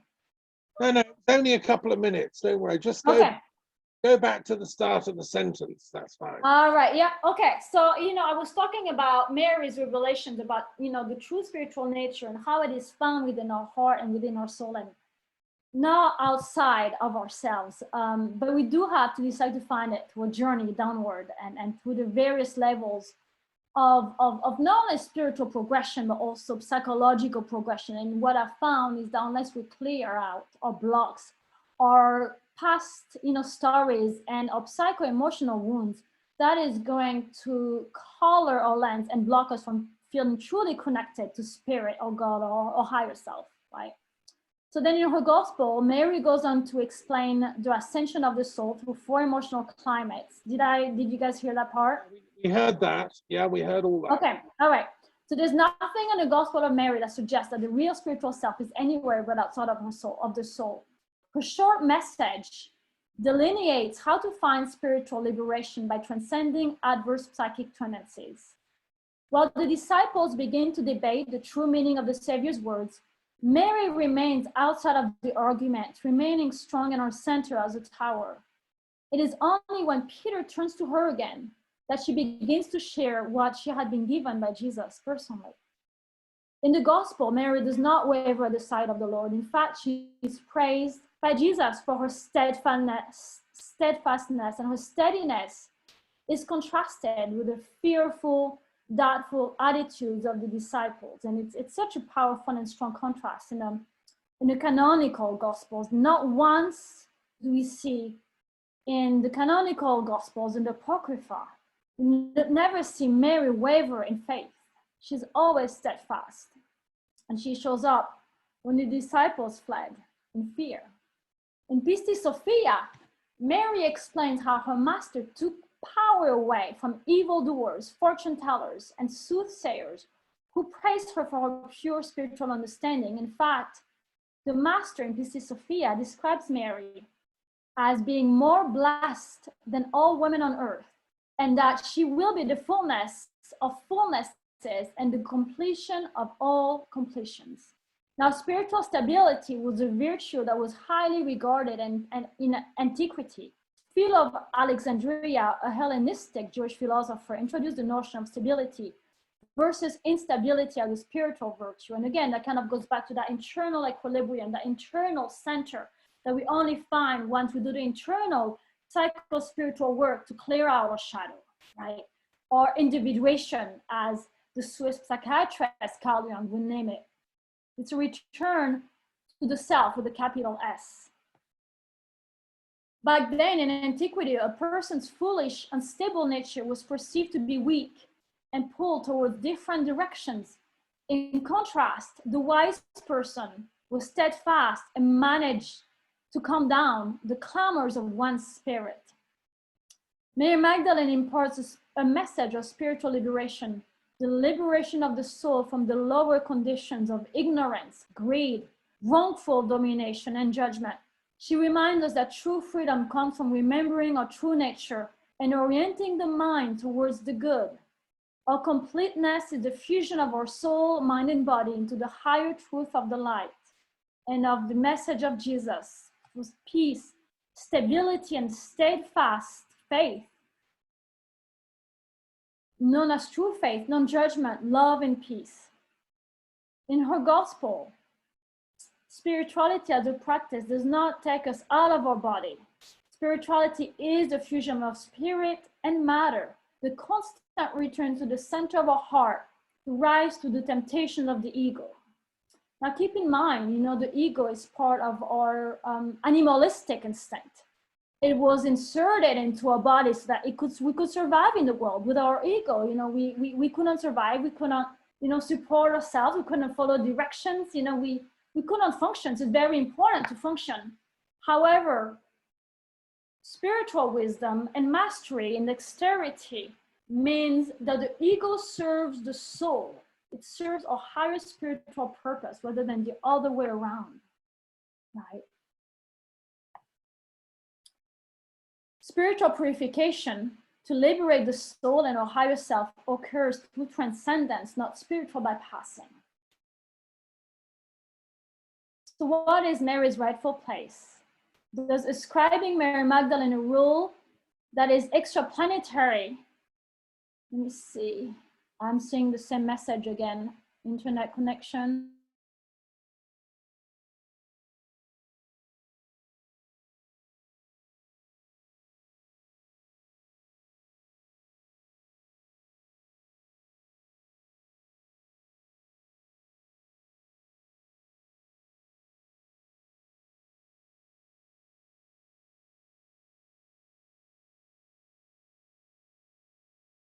Well, I think she's had some extraplanetary interference.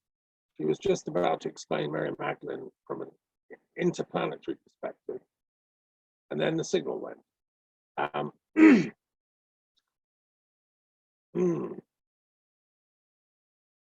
But I think Lyna gets 10 out of 10 for trying. I think she's done brilliant. Okay. I'm very sorry. No, we heard up to extraplanetary. Yeah, but that was it. Yeah, I mean, that was the end here of, that was the end of my talk. So, and I would like to leave you with two questions. How can we love Mary Magdalene today? How can we honor her in the way that she deserves? What are the personal and collective projections that we have imposed on her? What is consistent is we know that, she was a faithful follower of Jesus. And what I've noticed and continue to notice is that he gets discarded. When she devoted everything for 3 years, imagine what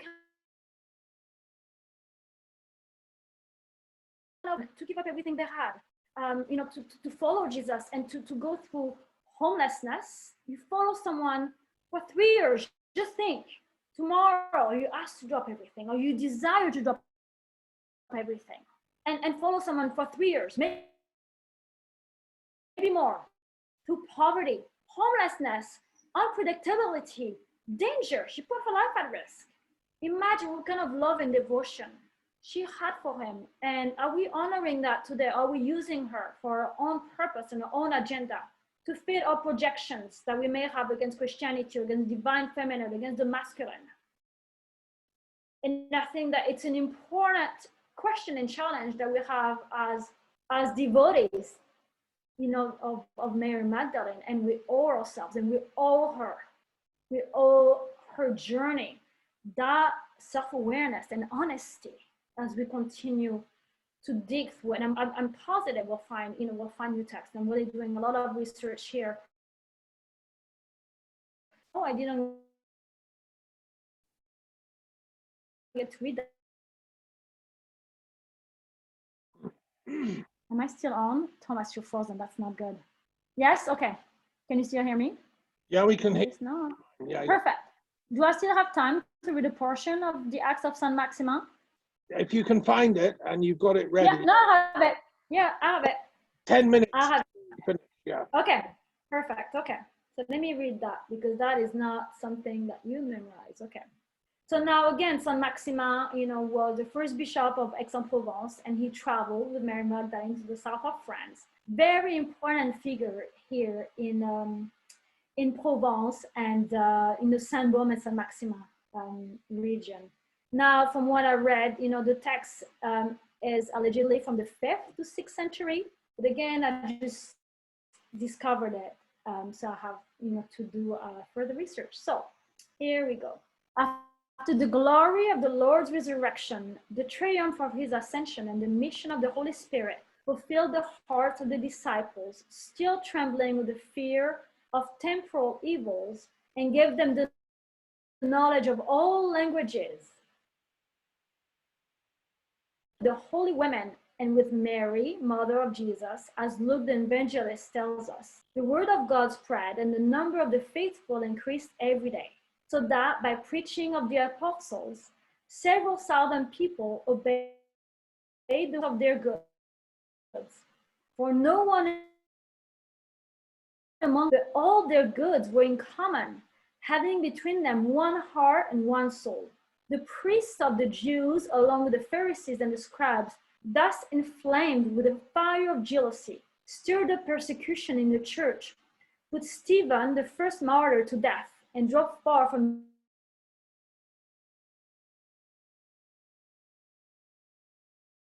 Judea Jesus. At the storm of this persecution, the faithful whom it had scattered traveled to various places of the world that the Lord had assigned to each of them, proclaiming the word of salvation to the Gentiles. With the apostles who then blessed Maxima, or Maximinus in Latin, one of the 72 disciples, a commendable personage for the perfect integrity of his morals and illustrious for his doctrine and for the gift of working miracles. Saint Mary Magdalene, who remained in the company of Saint Maximin, like Blessed Mary, or was a virgin in that to whom the Lord had entrusted her, abandoned herself to the religious solicitude of his holy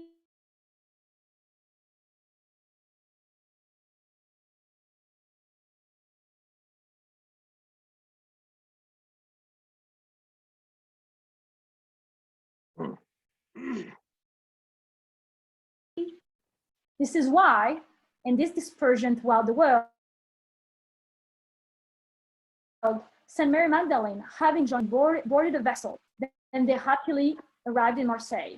Okay, mounted, having this text, or having arrived on the shores of southern Gaul, they went by the inspiration of the Lord to the county of Aix, which is Aix-en-Provence, which is where I'm at, distributing abundantly all the seeds of the divine word, and striving night and day by their preaching, their fasting, and their prayers to draw to the knowledge and worship of Almighty God the people of this land who were unbelieving and not yet regenerated by the water of baptism. confessor and pontiff, Saint Maximin ruled for a long time the Church of the Dead, restoring sight to the blind, straightening the lame, and curing all kinds of diseases. So I have more, but this will be it for tonight. Right. Okay. Thank you very much, Lyna. We could hear. You're welcome. If anyone has any questions, if you have any questions, we can, go on for another 5 minutes, I guess. Sure. Any more questions? We'll finish at past. Can you just tell us who wrote the text you just quoted from about Saint Maximian? It was from Saint Maximin. Oh, yeah, Lacordaire. I'm going to write it. Let me write it here in the chat text. Put it I'll in. Give you the exact title. But Yeah. it's all in French, and a lot of it is in Latin as well. Okay, so it is from the Acts. I should just say that Lyna helped with the journal, which we're producing every year. Annalisa also, and Lyna's supposed to be researching the French publications on Mary Magdalene. And because there's quite a few PhDs coming out in France, in Britain, in America. And if any of you on the Zoom call, we don't have anyone in Holland, Annina. If you come across anyone doing any PhDs on Mary Magdalene, please let us know, send us an email. You can be our spy in Holland. You speak Dutch. And There we go. that would be great.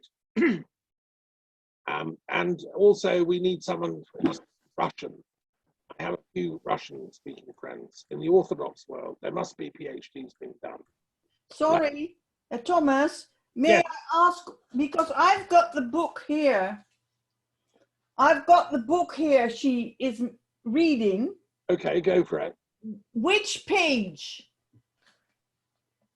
Which Lyna, one? which page? Let me see the book. Oh my goodness, that's amazing. That is it.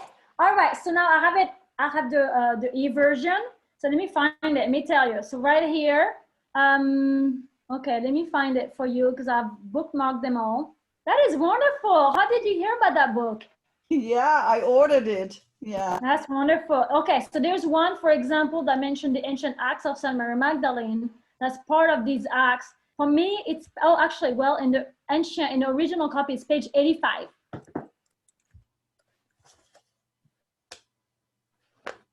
So there's that mention in page 85 on the top. But I have the original, but yeah, it's page 85. And then let me see my other ones here. Lyna, you would have loved the talk earlier on by Annina. I will watch it. It is recorded, right? So you'll be able to watch it. It gave a lot of detail that we all enjoyed. You know what? I mean, why don't I can email you on the references if you would like, and the pages. Yes, please. Wonderful. So why don't you, let me see if I can I've send got you. Page 85, I've got it here. Yeah, okay, then let me see here. Yeah, I think that is it. So it's going to be like on the top left corner, like the second paragraph. Les anciens actes de Sainte Madeleine. Étant assez paraît. Voilà. Okay, thank you. But I'm trying to go back to the source, and I'm trying to contact maybe some professors here who would have access to it, because I've never heard of it before. So yeah, I think there might be something to it. So great. Okay. Well, thank you, Lyna, for your. You're welcome. Again, I apologize for the unfortunate connection. No, but we heard most of it. Okay. And, so look, I'd like to draw the meeting to an end now. Okay. We've had a great event. So thank you to all that have attended, all our speakers, people that have been with us. Annina, you've been with us on and off the whole time. Well done. And Lee in America. Annalisa, again, thank you for your talk. And, I think we've done justice to some aspects of Mary Magdalene. She's an interesting character. And we've seen some of the many facets revealed. And it's been excellent. So I hope next year we'll be out of this COVID crisis. I hope we can meet in person in France.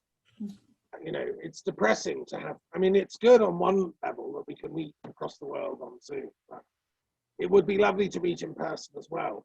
There is a plan to have a pilgrimage down in the Pyrenees later in maybe October, if the COVID permits a sort of small gathering. You know, we're at the mercy of this pandemic. Let me just say in conclusion, I had produced a 13th chapter to my talk. I did 12, which was linking Mary Magdalene to the problems we're facing as a planet. I just want to end. I'm not going to do the whole thing. I want to end with a list of the problems we're facing. Interfaith conflict, war, racism, xenophobia, military capitalism, violence, femicide, female infanticide, domestic violence and abuse, poverty, knowledge poverty, refugees, homelessness. This is a list of the problems we're facing, and as in the Gospel of Mary Magdalene, she lists all the demons that are affecting us. I would say if we were to rewrite that Gospel now, we would list this lot.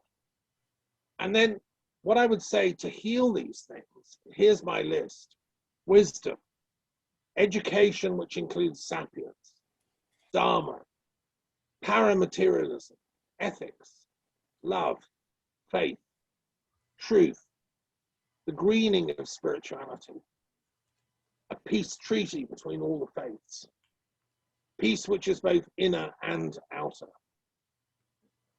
So that was my sort of 13th chapter. I've done it in 2 minutes. I